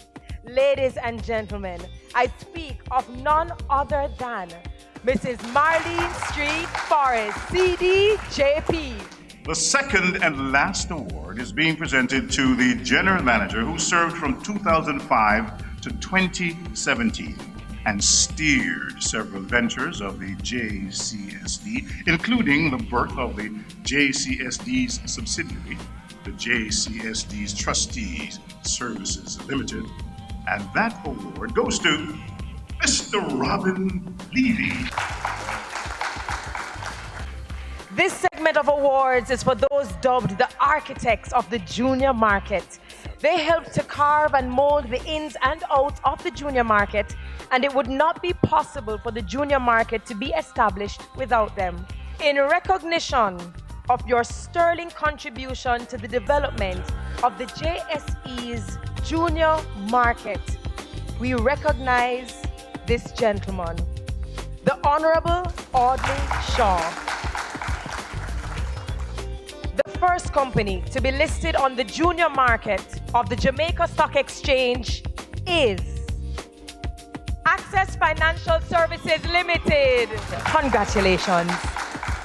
We also have to recognize Senator Don Webby, who was instrumental in lobbying the government for the tax incentives. Mr. Stephen Whittingham, a board member of the JSE, will collect the award on behalf of Mr. Webby. We now recognize the steering committee of the junior market, beginning with Mr. Leo Williams. We'll move to another Williams, Mr. Christopher Williams. He is followed by Miss Judith Ramlogan. And last but not least, recognizing the members of the steering committee of the junior market, Mrs. Marlene Street Forrest. Looking back to outstanding achievements by former general managers and chairpersons of the Jamaica Stock Exchange. Coming up next, the employees. Do you want more experience from your SUV? Introducing the 2020 Nissan X-Trail with leading-edge technology, intelligent ride and chassis control, a round view monitor, and Hill Start Assist for confidence behind the wheel, plus auto headlights and panoramic sunroof. Drive the SUV with more experience. The Nissan X-Trail, available today at Fidelity Motors.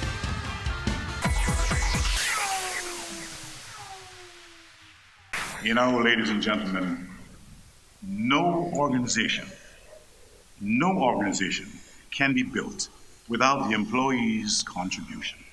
And tonight, the Jamaica Stock Exchange takes great pleasure in recognizing its employees that have contributed to building the stock exchange over the years, which has led to the company receiving numerous awards and recognition, locally and globally.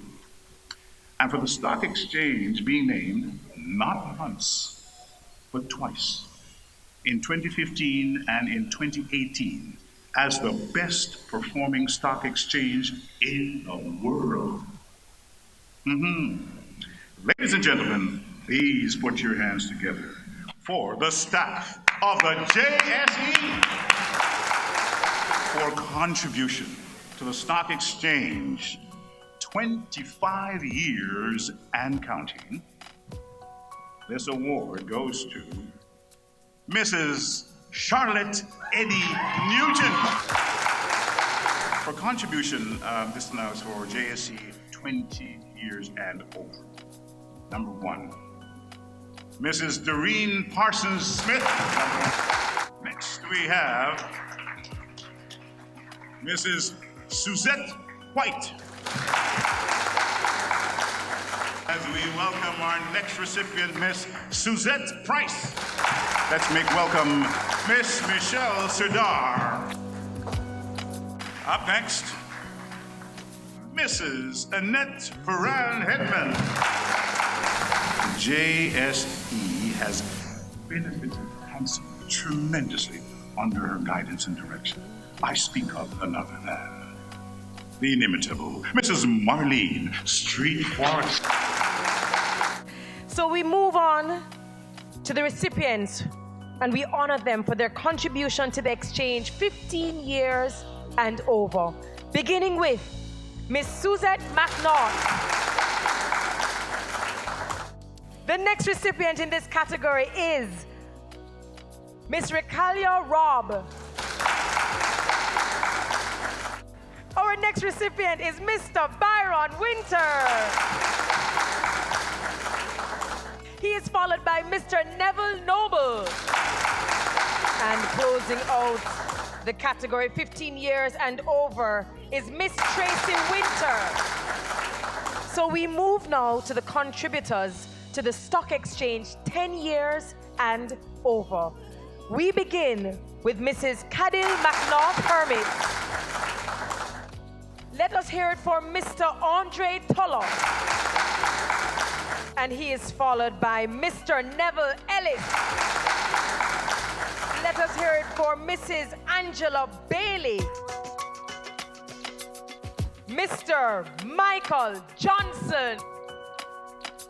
And rounding out this category 10 years and over is Miss Monia Hibbert. Terry, I'm going to give you pipes a rest while I just take over here for the next category of JSE 5 years and over.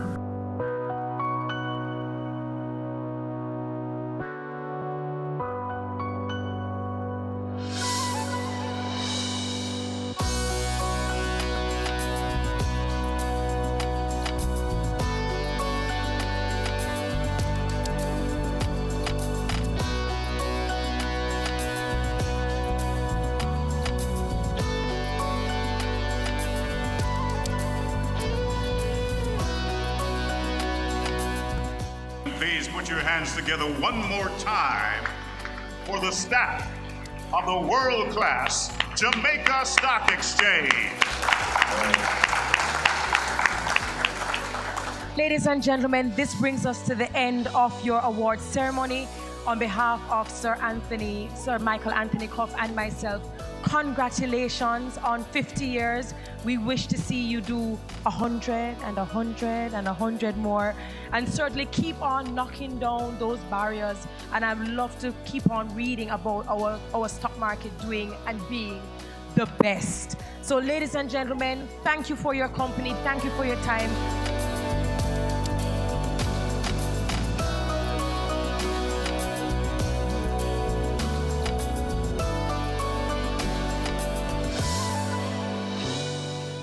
We're with General Manager of the Jamaica Stock Exchange, Marlene Street Forrest. Indeed, an illustrious career, certainly with the Jamaica Stock Exchange, taking it to higher heights and global recognition. Your thoughts on the JSE at 50? Well, the JSE at 50, we have come a far way, we're a long way. And you know, what we have done is we are in the digital age. And I'm pleased that we are properly positioned for the next 50. Because it is important that we see growth and continued development.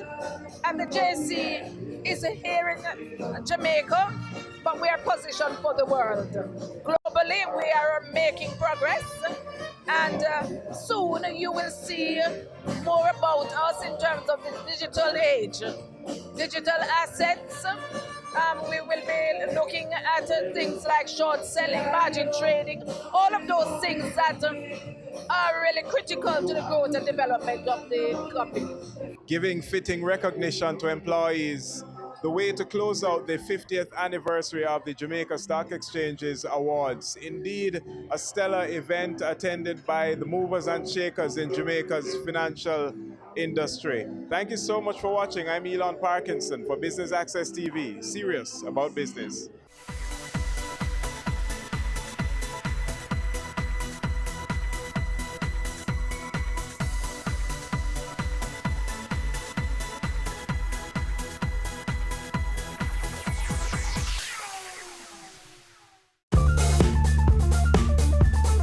I'm Usain Bolt, the fastest man in the world, and you're watching Business Access.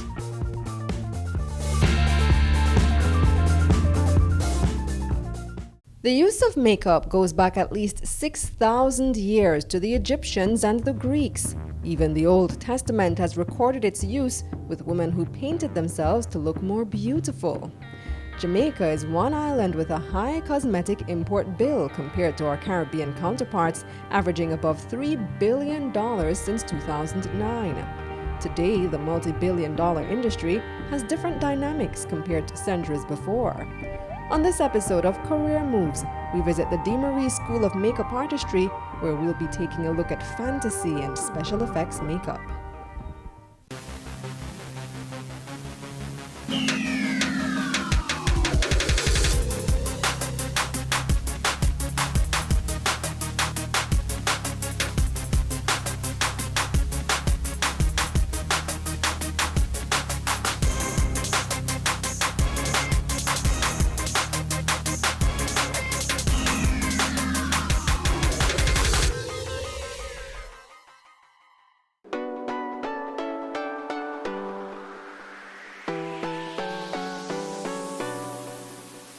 My name is Dawn Lindo, CEO, DeMarie School of Makeup Artistry. I think the field found me really. My passion was teaching and retail management. So I've done that for many of years for a company called Nordstrom in New Jersey, and moved from New Jersey to Florida and went to apply for a job at this place called Burdines. I think Macy's owned them now. And there was no available positions, but the gentleman said, based on your resume, I'm hiring you. So showed up the next day for work and someone called out of the Clinique department. You're familiar with Clinique Cosmetics. And I thought, what am I gonna go to Clinique to do? I don't even wear chapstick, I don't wear makeup. But you know, I think literally my life transformed within 2 days of being in Clinique. I saw women coming in to get their makeup done and confidence went from this to this. You know, they finish their makeup and they start fixing the hair, and I thought, okay, something is here. And the young lady that got sick actually just never came back to work. So I stayed with Clinique and did trainings, had to go through school. And because I was already in management, I got promoted to manage Estee Lauder. And that was just amazing. So I've done quite a few of the lines, went back to Clinique to manage for like another 3 or 4 years. And then after moving back to Jamaica and starting the school, I actually went to open the MAC store at Sovereign. So have been in the field for many, many years, since 1998.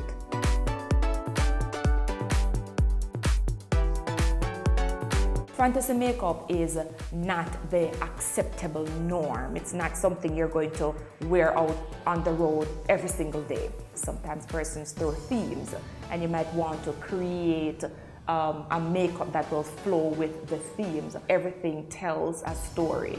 So that's what fantasy really is. It's your imagination. How far can you go with your imagination and then bringing it to life? All right, so we are cleansing the face because of course, you know, you need a clean palette.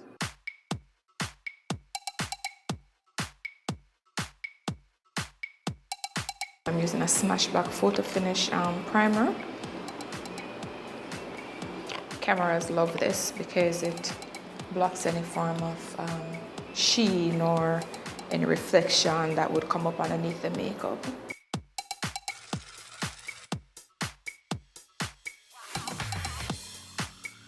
We're going to make her into more of a punk rock girl. So I am going to create like a mask around her eyes, in black of course.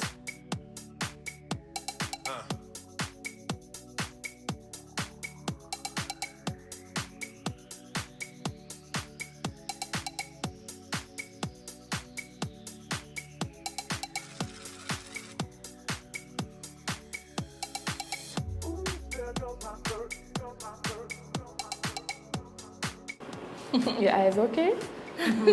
I'm going to highlight the hair with maybe some pink glitter. This is where my paintbrushes come in.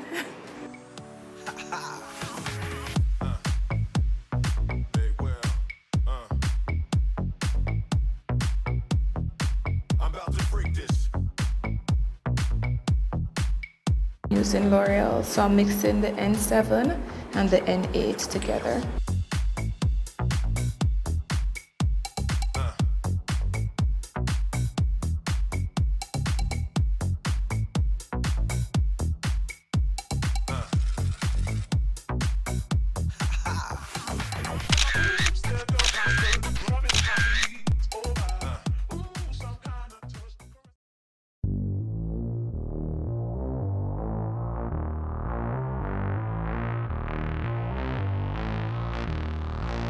Special effects now, otherwise known as FX makeup, is the blood, the cut, the wounds, the burns, the scars. It's all of those things that we see in the movies but probably don't even realize that that's makeup. The first time I had to do a presentation for Ministry of Education, I used the Thriller video. And everybody was wondering, why are we here watching Michael Jackson? But that was the first time most of the persons who were there were now seeing it as makeup. You watch Thriller and you dance and you understand, but did you stop to think that the zombies, it's makeup? You understand? And that's where special effects fall in. So guys, this week, special effects, right? So we all kind of have an idea of what it is that we're trying to accomplish. In your notes, you would have already have step by step, but just for the demonstration, the first thing you're going to do is just as normal, you're going to clean the area, okay? So your alcohol and your wipes. This is where you would have used your liquid latex, but just showing you different things that you can use. So we're going to substitute the liquid latex for Ponal. We're actually going to use the tissue, right? We're creating flesh. So I'm not gonna go too many layers because we need to dry this, and the Ponal might take a little while to dry.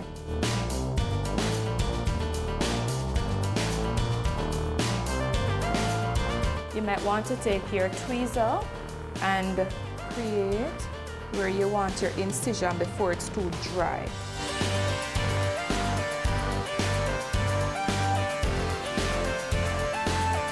I would encourage you to buy some of the lesser expensive products, for special effects, because to be using L'Oreal for special effects, that's, quite an amount, all right? You could either use your sponge, or if you want to, I use regular paint brushes when I'm doing this because I don't want to ruin my makeup brushes with the glue and all that is happening, right?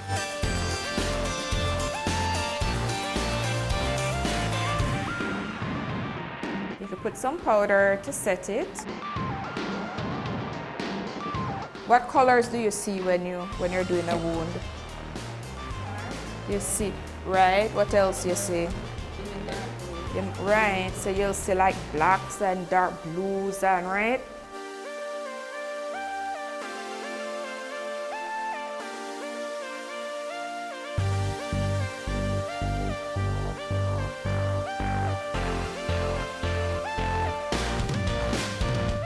No, this is a big cut, so you have to be very realistic when you're doing the blood, right? So this is fake blood, which is already was pre-made. So that's a simple wound, all right? So now that you have the concept, right, you can use that to create other things.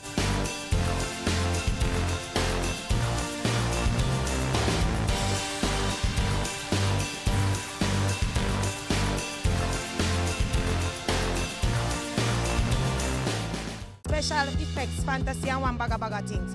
Yeah, them something they kill you have and I want to invest in. It's season 12, and Wealth Magazine Business Access is here to keep you business savvy. With an impressive mix of some of Jamaica's most inspiring business moguls, we continue to keep Jamaica informed, empowered, and ready to dominate. Tune in Sundays at 5 p.m. only on BATV.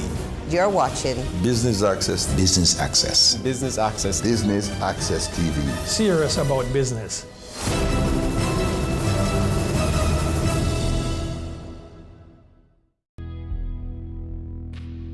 All human life is precious.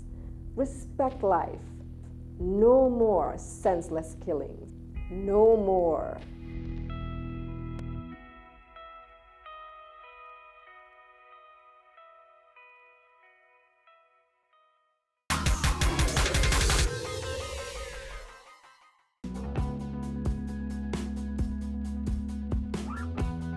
No, I wouldn't. I am a makeup artist myself. I don't really specialize in that, but I just don't see the market for it here in Jamaica. Yes, there is a market. Not worth it. My advice is that just go States and just apply a makeup job up there. Actually, I would consider it because anything having to do with entrepreneurship and working for yourself, I think is good business. Not in Jamaica. Of course, we have the ability to do it. If you got UTech now, people are go school for that. Yeah, we can make money from people who want to color them face through carnival, so them put on what you call it. Them have a technique. I don't think Jamaica is equipped for that and all those things. To me, there is a market for it. Might not be as much as if you were abroad, but there are people who will pay. No, I'm going to for hungry. I think it would do well abroad because, you know, you have a lot of production in movies and stuff like that. They're not going to pay them special effects, fantasy and one bag things.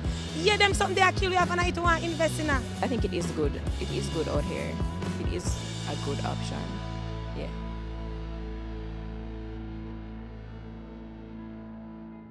Special effects and fantasy makeup is still relatively new to Jamaica. But for those who already have an interest in makeup, Dawn Linda highlights how to be on your way to become certified.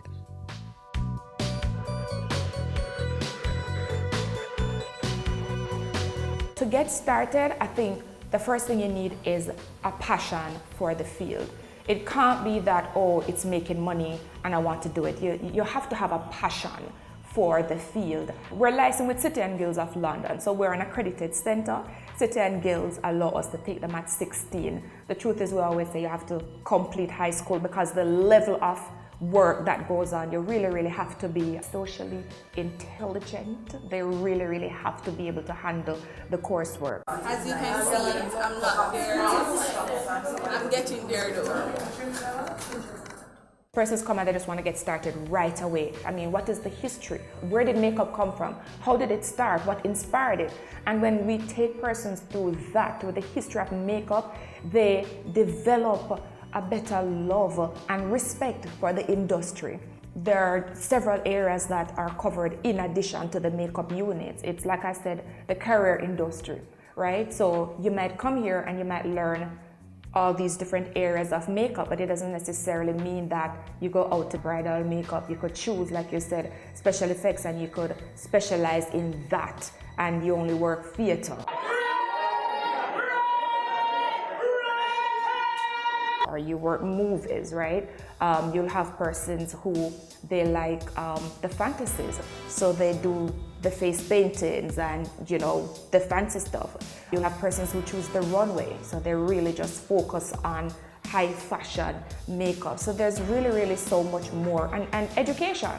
I mean, makeup schools are looking for trained teachers, and what we find is a lot of makeup artists, but they're not trained teachers. So, you know, we have had students who have come through our doors and then go on to do their teaching and training certificate so they can turn around and also teach. And that's something that we offer too, teaching and training. For the teaching and training, it's an advanced diploma. It's also with City and Guilds.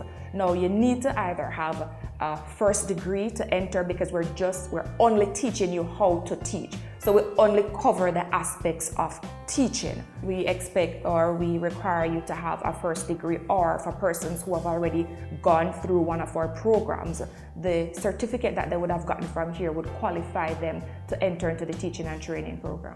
And it is also accepted by Ministry of Education. I was in a research recently, and it stated that by 2016, the beauty industry is expected to do $60.2 billion, okay? Now, think about this. This is a recession-free business. It's one of those businesses that no matter what is going on in the economy, persons see it fit to make sure that they look good. When you look good, you feel good. I don't think anybody will fight against that, right? And so number one, it is a recession-free business. Now, like I said, image is everything. Makeup may not be for everyday use, but as certain key industries evolve, its need will become more apparent, and it's hoped that more employment opportunities will become available. A lot more persons, even our men, are becoming more conscious. Now, they're not necessarily wearing makeup, but they're spending more time cleaning their face, putting on a little moisturizer. I mean, skin cancer is real. It is real. And unfortunately, especially for us black folks, we feel we already have so much melanin in our skin, so we don't need sun protection, but we do. So a lot more persons are becoming more educated of the industry. And then TV, I mean, just everywhere you turn. Look at the fashion industry, look at where it has evolved to. You need makeup for all of that. Or entertainers, look at where reggae music has gone, look at the videos. Every day somebody is shooting something, every day. So you realize that the need for good makeup artists, I mean, it's there. It's gonna take a little while for us to market ourselves, and not only that, for people to believe in us, because we still get to the place where persons would rather bring in a makeup artist from overseas to do a workshop than ask somebody in Jamaica. So you know, it's like we still have that mindset where we think we don't produce anything good, but we do have good, talented, amazing people in Jamaica. And this is why I know up more to the classroom versus being out there on set. It has to start with training. No longer can we see ourselves as middle makeup, you know. That's not what this is. This is my life, this is my career. And just like you'd have to go to school for however long it takes you to become a doctor, and the respect is there, I think we have to start treating the art, whether it's makeup or visual arts or whatever art, we have to start treating it that way, but I believe it starts with us. I was walking down Clock Tower and a young lady, Browning, you do your nails, you do your hair. And if that's how we're treating the industry, then nobody's really gonna take us seriously. So I think, you know, first the teachers, we have to show a level of professionalism and what the industry really is, because a lot of persons do. I still have students who come and we tune to the program. They're like, oh my God, I never knew that. There's so many areas to makeup than just putting on some makeup. I'm not taking up a brush under $5,000, and I'm going to be honest with you. Have you seen it? It's BATV Live. Live streams of business news weekdays at 7:30 p.m. Stay on point Thursdays at 8 p.m. with our Business Current Affairs show, and Weekend Business Report Saturdays at 7:30 p.m. wherever you are. Log on to our Facebook page at Business Access TV or visit our website at batvja.com. Live and at your fingertips. Business Access TV. Serious about business. Your business matters. Business Access TV offers you the most innovative and effective advertising solution for your business, specializing in B2B sales, cost-effective solutions, the customers you want, the repetition you need. No matter the size and nature of your company, your business matters. Call us at 876-618-2870 or email us at sales@batvja.com. Business Access TV. Serious about business.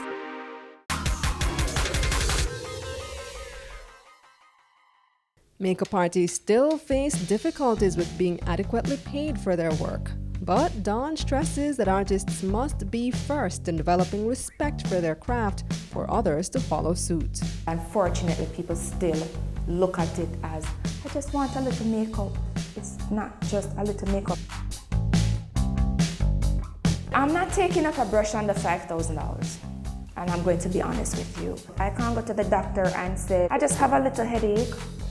Whatever the symptoms are, I have to pay whatever the fees are. If you go to pick up your results, you still have to pay that fee. So it's what it is. And I think persons need to start looking at makeup as a career. You can barely find a foundation for $2,000.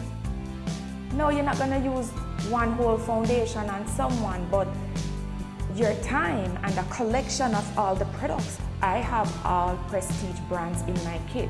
No, for somebody to offer me $2,000 to spend half an hour, it's gonna cost me more than that just to spend half an hour. We have to get to the place where we stop looking at it as the look of makeup.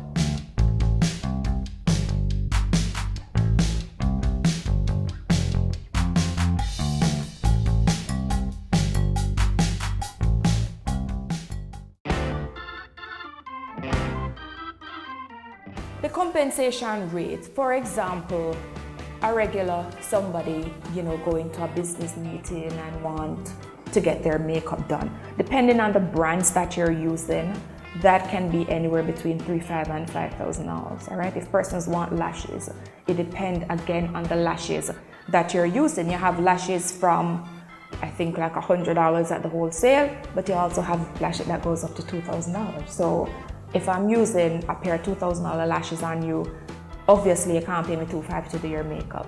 You understand? Brides depend on if you're doing airbrush, if you're doing airbrush makeup or if you're doing regular makeup, that can start anywhere from $6,000 up to about $8,500 for the bride alone.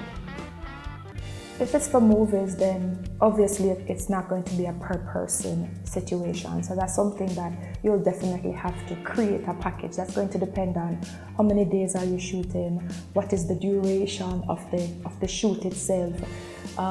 For something like a regular photo shoot, 6-8 hours, sometimes it might run over. You will have something that runs you about $35,000 and up, and again, depending on the length of the shoots, how many models, how many touch-ups, and so forth. So most of the time, you might have to custom build a package for a client. Quite a number of artists, but some of the ones that Jamaica on a whole might know. Sashana Cole, she's the owner of All Dolled Up Cosmetics. Makeup by Kelly & Jones. And again, earlier we spoke about different career choice. Now these are makeup artists, but they don't necessarily go out to do makeup. They have makeup businesses, so they have makeup stores. My name is Kelly Jones. I'm a professional makeup artist. I go by the name Kelly Trey. Prior to taking the class at DeMarie, I used to do makeup on my own. However, I felt the need to go and learn more because I felt that I wasn't grasping it properly. In terms of when I spoke with Dawn at the time, I said to her, Dawn, I really need to learn how to do this eyeshadow blending. I feel like that's my downfall. Not only I kind of build on my confidence, but I think that the class has helped me to gain popularity. When you go to companies to get work, they normally ask you who you're accredited to or who you get certified with. I know I can honestly say, hey, I got my certification at DeMarie and it's internationally certified with City and Guild and all of that. Another one of our students is Jaden Campbell, and the lipstick I'm actually wearing is from her line of lipstick and it's called Carib Sea, and as you can see. So this is the blue that I'm wearing today, and this is called Glamorous, of course. Jaden is 19 years old, with her own business.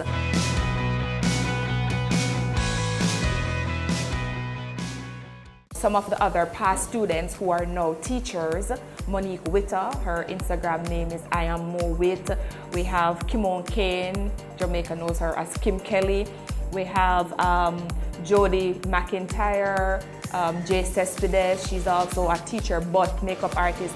Jody actually teaches face and body painting. Tiffany Bird, Tiffany's doing amazing. She really specializes in special effects. A friend of mine introduced me to DeMarie. Her name is Shauna, and she started teaching me special effects, and from someone she helped me through.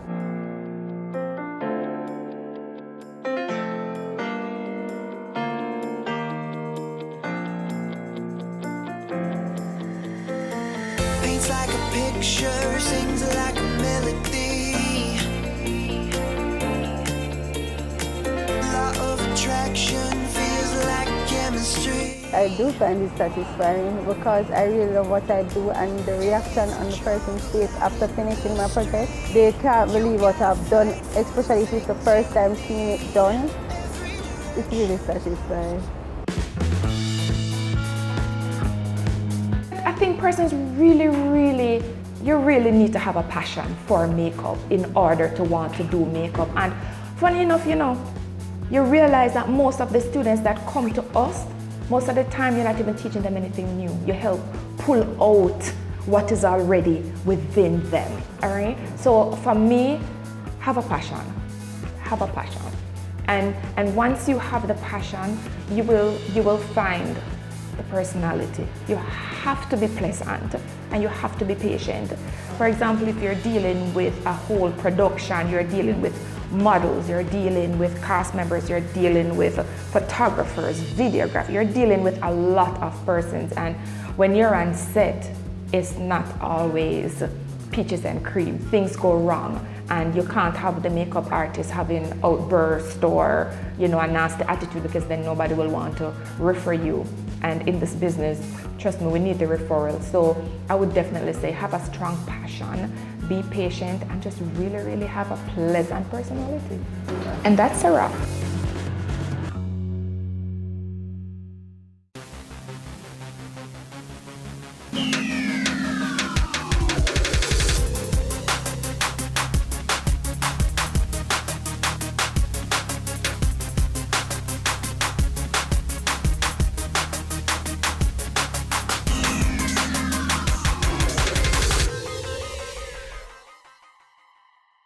Now presenting the Jamaica Social Investment Fund ICDP Enterprise Development Project. Entrepreneurial Grant Business Pitch.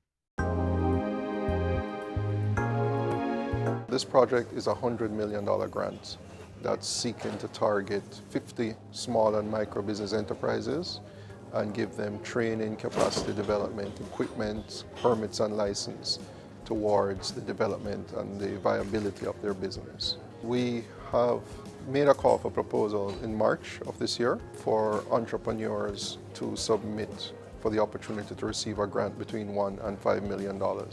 We received more than 500 applications, and so we have now shortlisted them to 100. So we've invited that top 100 applicants here today, and they're going to have to pitch their business idea to a panel, and of the 150 will actually transpire and win the opportunity for the grants. One of the primary objectives of what we're doing here is employment. We want the business to be able to sustain not only the principals as the owners, but we also want the business to be able to employ at least 2 people. The next part of it, as we do in all of our projects like this, is it provides a learning instrument of how we can engage small and micro enterprises and take them to the next level. Why we're doing this rigorous process, because we want to identify the best potential entrepreneurs for this project. And keep in mind that we are speaking about a loan, so we want to ensure that the applicants are committed, and that from a sustainability point of view, that upon receiving the support from JSIF, that in 2 or 3 years, the enterprises will still be operational and the broader objective of the project would be achieved. Once we have now equipped them and they should be ready to start the production line going, we'll then have a mentorship component.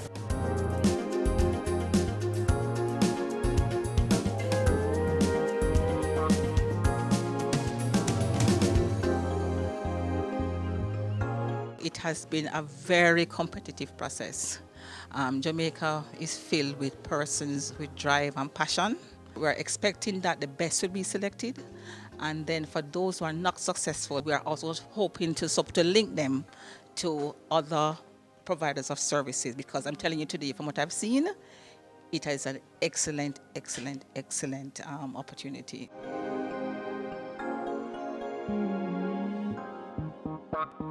It's worthy of note that many persons coming here today already have some kind of semblance of a business, but they need the additional support to move that business to the other level, as well as some persons that come in with just proposals to start from scratch. On behalf of the JSIF, we want to really thank the DBJ and other partners from UWI who came to be part of the panel, and just to remind you that the JSIF is here and we're investing for community development.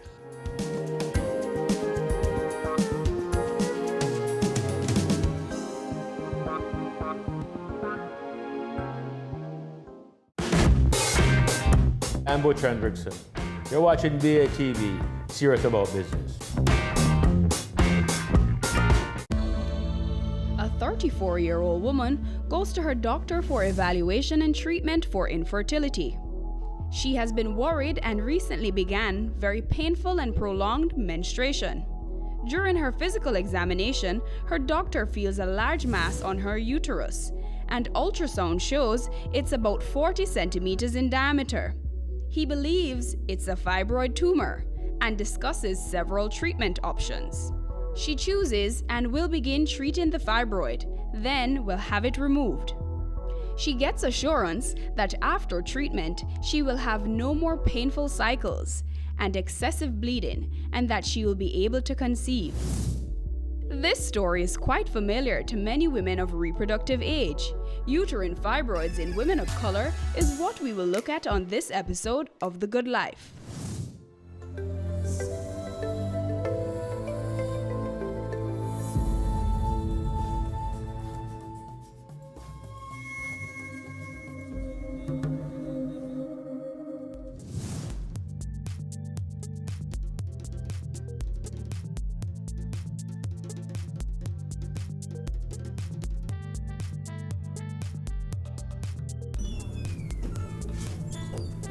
Hello, Dr. Hardy.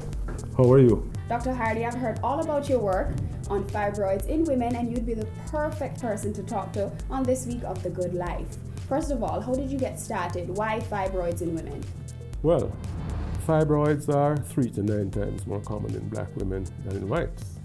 And with our population being more than 90% from African descent, it stands to reason that we would have many women with fibroids, and many of these women would have symptomatic fibroids.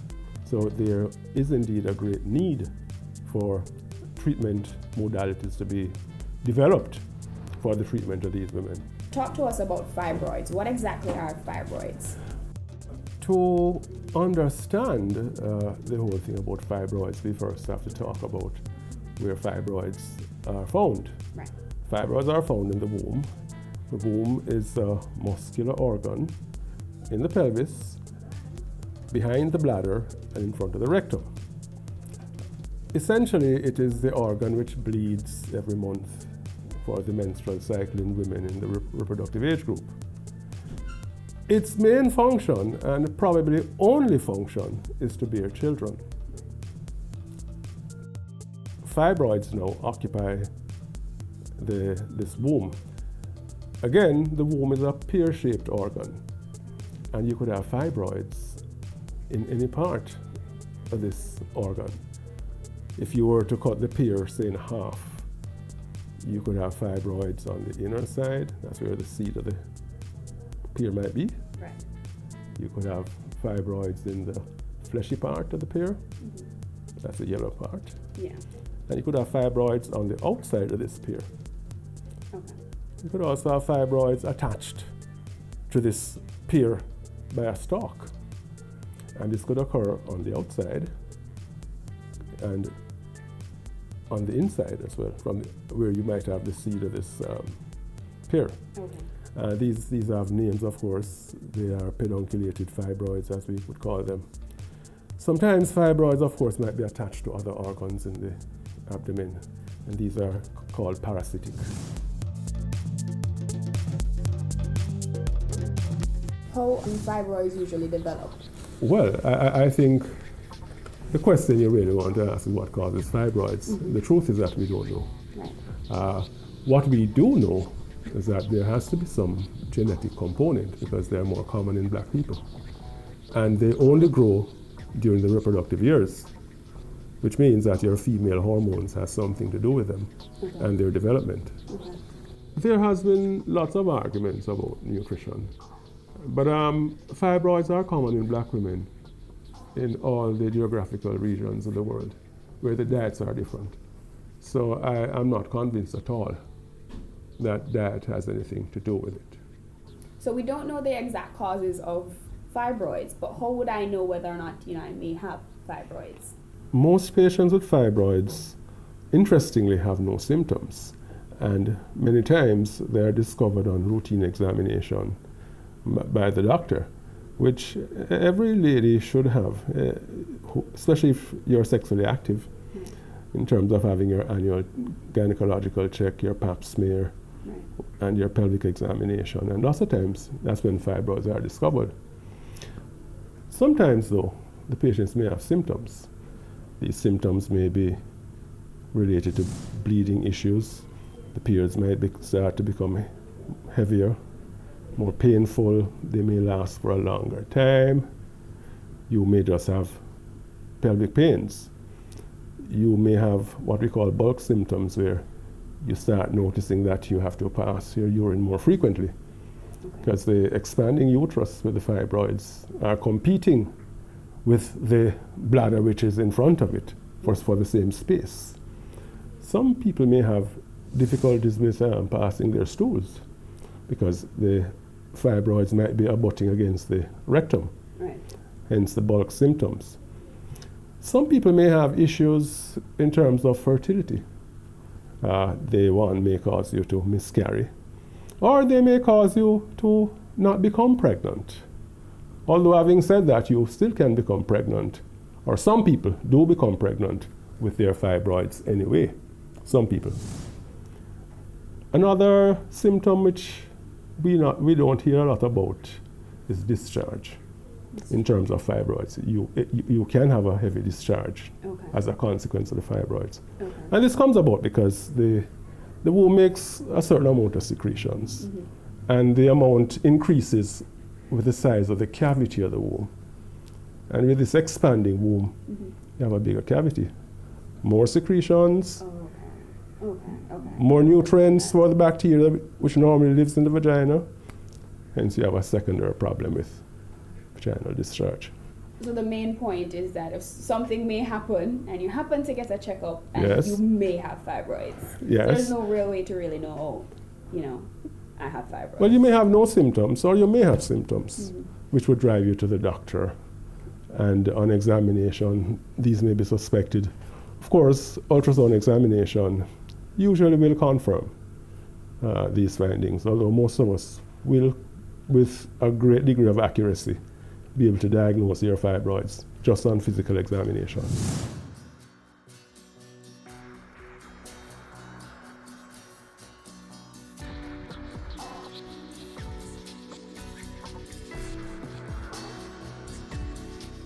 On that note, we take our first break on The Good Life. But stay tuned, our Need to Know segment is coming up.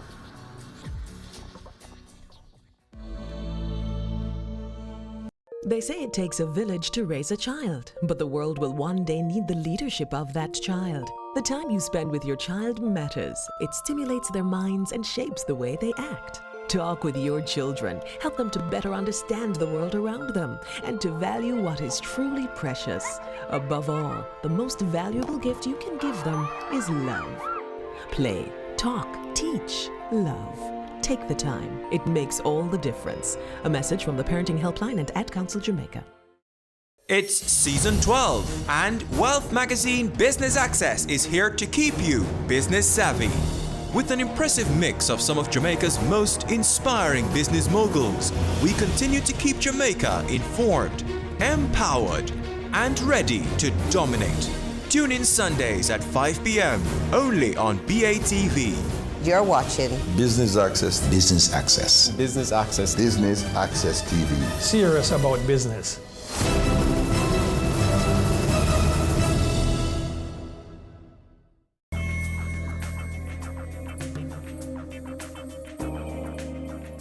Welcome to our Need to Know feature. This week's show is an examination of fibroids in women of color. Here are a few facts.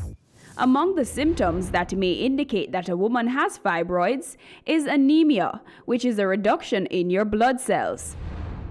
A lot of persons mistake uterine fibroids for ovarian cysts. Although they present some similar symptoms, unlike fibroids, cysts can contain fluid that can burst and release its contents into the body, that can cause blood poisoning and other illnesses. Also, cysts do not cause menstrual bleeding, but fibroids do. How dangerous are fibroids? Are they dangerous?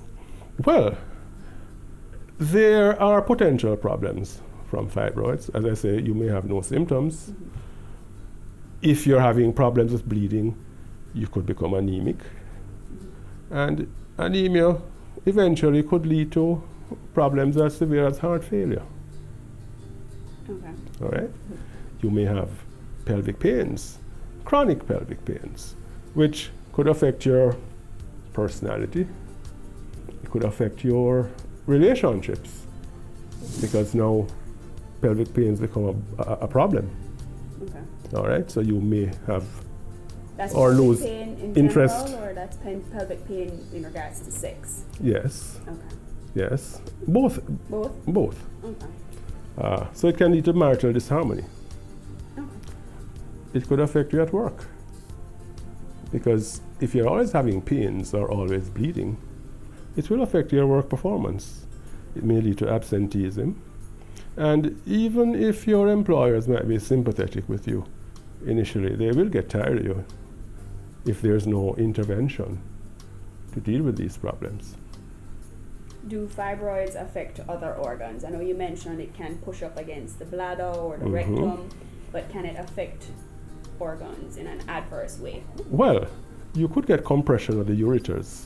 These are the tubes leading from the kidneys, leading the urine down to the bladder. Compression in the sense of something pushing against them? Obstructing the ureter. Oh, okay. And this could cause back pressure onto the kidneys, which could have implications if it's going on for years. Right. Okay.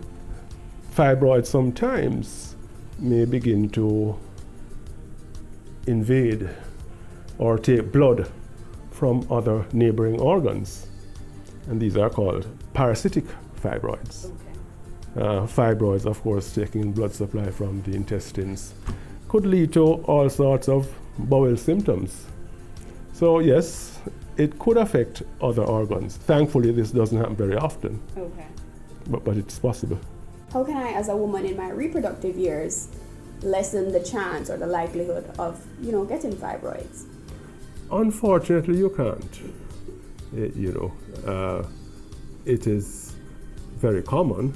In fact, in some studies, they refer to 70 to 80% of all women having fibroids in some shape or form. Right.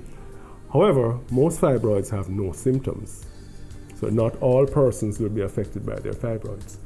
Fibroids may vary in size from size of a grain of sand to that of a full-term pregnancy. Mm-hmm. And between the size and their location, it will determine whether or not you're going to have problems from them or not. They can or cannot be dangerous then? It depends on the size of... Not necessarily size. In fact, location probably is a bigger factor, just like real estate, in terms of the problems you may have with fibroids. What's the age bracket for people who may have fibroids? As I mentioned earlier, fibroids grow during the reproductive years, that is, the years that you're having your period. Okay. Not very common in the 20s, although every now and then we do find patients in the 20s. So but it's more common. It's more common in the 30s and 40s. Okay. So I'm 25. Should I be conscious of, maybe I might have fibroids? Well, or do I wait until 30 something and say, oh, doctor, I want to check if something is happening? Well, you should be conscious that these things are possible. Mm-hmm. Certainly, if there are any symptoms suggestive of fibroids, you certainly should check them out. Right. But the point I would like to make is that once you are in the reproductive age group, and especially if you're sexually active, you should be having your annual check. Right. So if you have fibroids, even if they're not symptomatic, they should have been picked up. Right. Right. You're watching The Good Life with Dr. Milton Hardy. Please stay tuned for more information about uterine fibroids.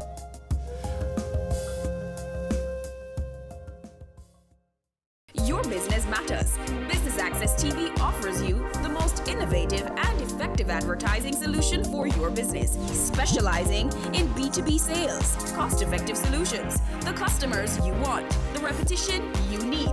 No matter the size and nature of your company, your business matters. Call us at 876-618-2870 or email us at sales@batvja.com. Business Access TV, serious about business. My name is Dennis O'Brien, Chairman of Digicel. You're watching Business Access TV, serious about business.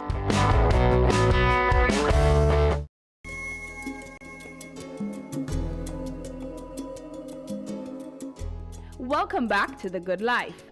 This week we are exploring fibroids in women of color with Dr. Milton Hardy. We already discussed fibroids and their symptoms. We'll wrap things up with the various treatment options. But before that, let's find out the answer for this frequently asked question.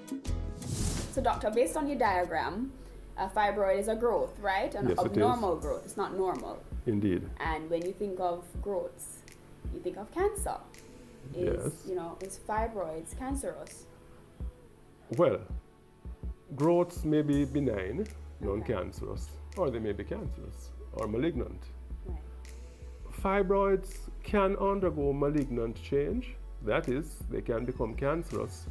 However, this happens so infrequently that the answer to your question is no. Okay. But it does happen, but it's extremely rare. How are fibroids usually treated? Well, sometimes you just watch. There's nothing to do depending on the symptoms the fibroids might be causing or their size. You may need to do intervention, and the nature of the intervention will be governed by the age and the reproductive desires of the patient. Certainly in our population, lots of women in their 30s have not yet had their children. So any treatments that you're offering would be in the direction of womb preservation. Hence, these patients, if they're symptomatic, and symptoms would include fertility issues, they could be offered the operation of myomectomy. Myomectomy being the operation where you remove the fibroids and repairing the uterus so the patient may have an opportunity to bear children in the future. A lady who has completed her family with symptomatic fibroids, you might offer her a hysterectomy if she so desires. Hysterectomy, one of the treatments for patients with symptomatic fibroids, is the removal of the entire uterus. These patients will no longer be able to see periods or have the ability to bear children. These may be accompanied by removal of the ovaries, which would also put the patient immediately into the menopause. Some people may watch a patient who is in her late 40s. Symptoms might not be so severe, so you try to see if what will come first, the menopause or a worsening of our symptoms, because sometimes you can't wait on the menopause if the symptoms are that severe. So essentially the interventions are mainly surgical. There are medical interventions. There are radiological interventions, because you can have what we call embolization of the artery, the uterine artery, where you tend to try to shut down the blood flow going to the uterus. This, of course, does have its... The entire uterus? Oh, wow. Yeah. Has its implications in that it can only be offered, or should only be offered, to somebody who could have a hysterectomy if necessary. Are there any dangers in regards to the surgical treatments for fibroids? Yes. All surgical interventions, whether they're for fibroids or anything else, have their dangers. What is specific to fibroids is the control of bleeding at the operation of myomectomy. Now, remember, in doing a myomectomy, you're cutting into a live organ. A myomectomy, before we continue, is? The removal of fibroids. The removal of fibroids. While preserving the uterus, so that the lady may have the opportunity to have children in the future. Right, okay. So you're cutting into a live organ. And bleeding has always been a major problem with this procedure. Some years ago, a team of local gynecologists, led by Professor Joseph Frederick, I'm a member of that team as well, we developed a technique using a drug called vasopressin, which constricts the blood supply, the blood vessels to the uterus, and allows us to cut into that uterus with very little bleeding. The effects of the drug last for about 45 minutes. And this gives you a good head start to get going with your operation. The easier the operation is, the greater the chances that you'll be successful. So this technique, of course, is being used worldwide. It minimizes or reduces the risk or the chances for you needing to transfuse these patients. Because one of the problems with the myomectomy operation was the risk of having to transfuse the patients, because it's a bloody operation. Right. So we have made significant strides, and thankfully, I'm happy to say that we have contributed from Jamaica into the development of the treatments of fibroids, certainly in the area of doing the operation of the myomectomy, which is very important because many ladies in the reproductive age group would have been forced to have had a hysterectomy rather than having a chance to have their womb preserved and go on to fulfill their reproductive ambitions. So let's say I had my fibroids removed. Yes. Will they grow back? They can. They can? Yes. Remember, fibroids grow during the reproductive years. A patient who makes fibroids has the potential to keep making fibroids.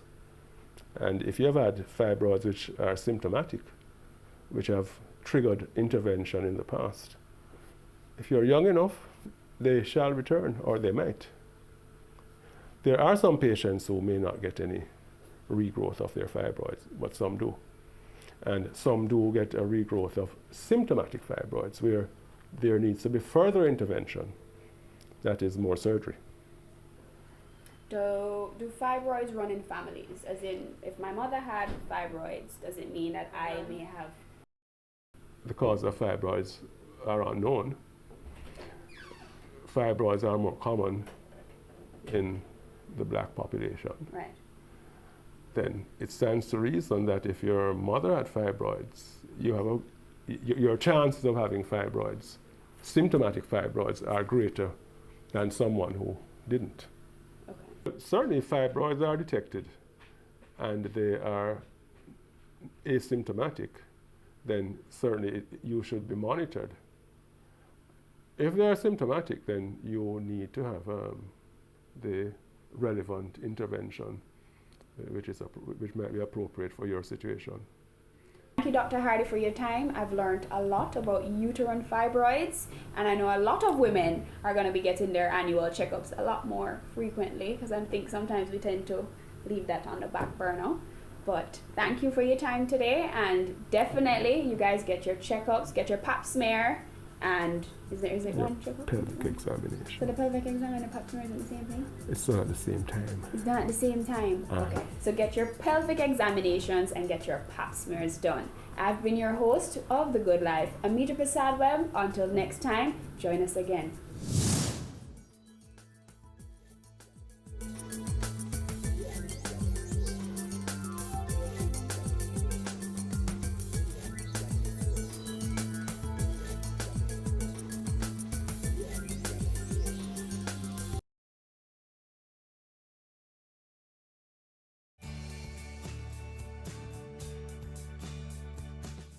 The Jamaica Stock Exchange wishes to help to develop the social sector.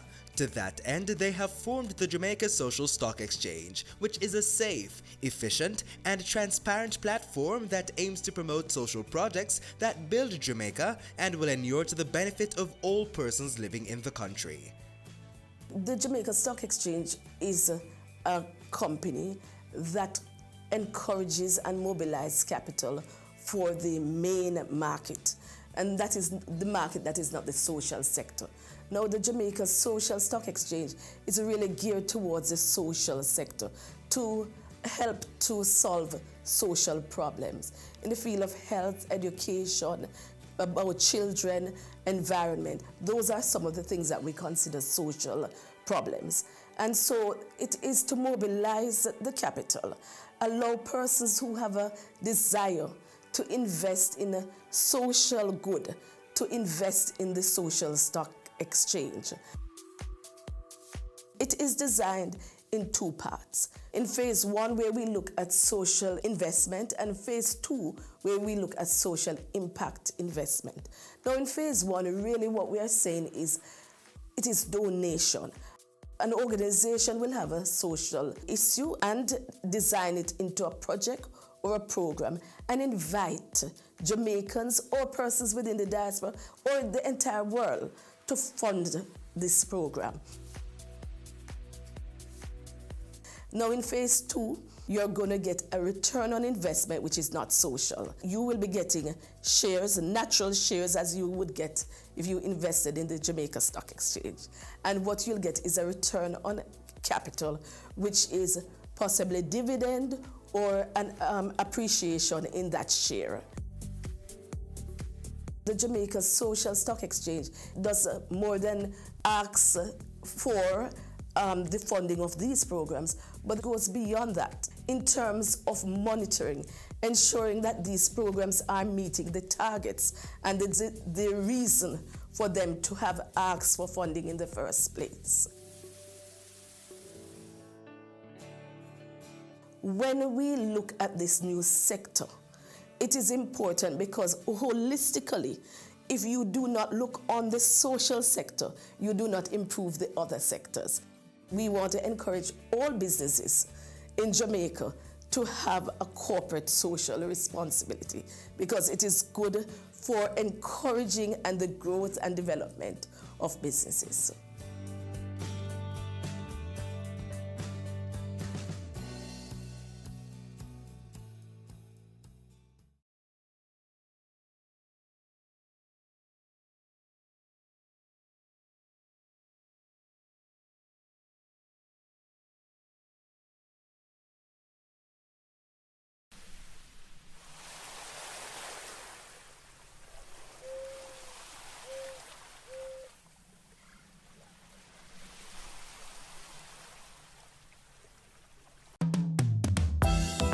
The Caribbean is a rich biodiversity hotspot. It has over 11,000 plant species, and about 72 of these are found only in this region. This richness also extends to the Caribbean people. Their traditional knowledge of the region's varied natural resources has integrated nature into the economic and health sectors worldwide. It has also drawn many to research and use the region's biodiversity for medicinal, cosmetic, and pharmaceutical purposes. For example, the glaucoma medication Canosol is made from cannabis. However, Caribbean islands have fallen prey to biopiracy, where a country's resources are accessed and developed commercially, but the country gets little or no benefit from it. As the world benefits from the Caribbean's biodiversity, countries need to be compensated for their commercial use. Lawmakers need to ensure that their countries are legally prepared to give access to and benefits from commercial use of genetic resources. To ensure prior informed consent and mutually agreed terms of access established by the Nagoya Protocol, the Global Environment Facility, GEF, United Nations Environment Program, UNEP, and the International Union for the Conservation of Nature, IUCN, are jointly providing support to countries at different levels in order to advance towards functional access and benefit sharing.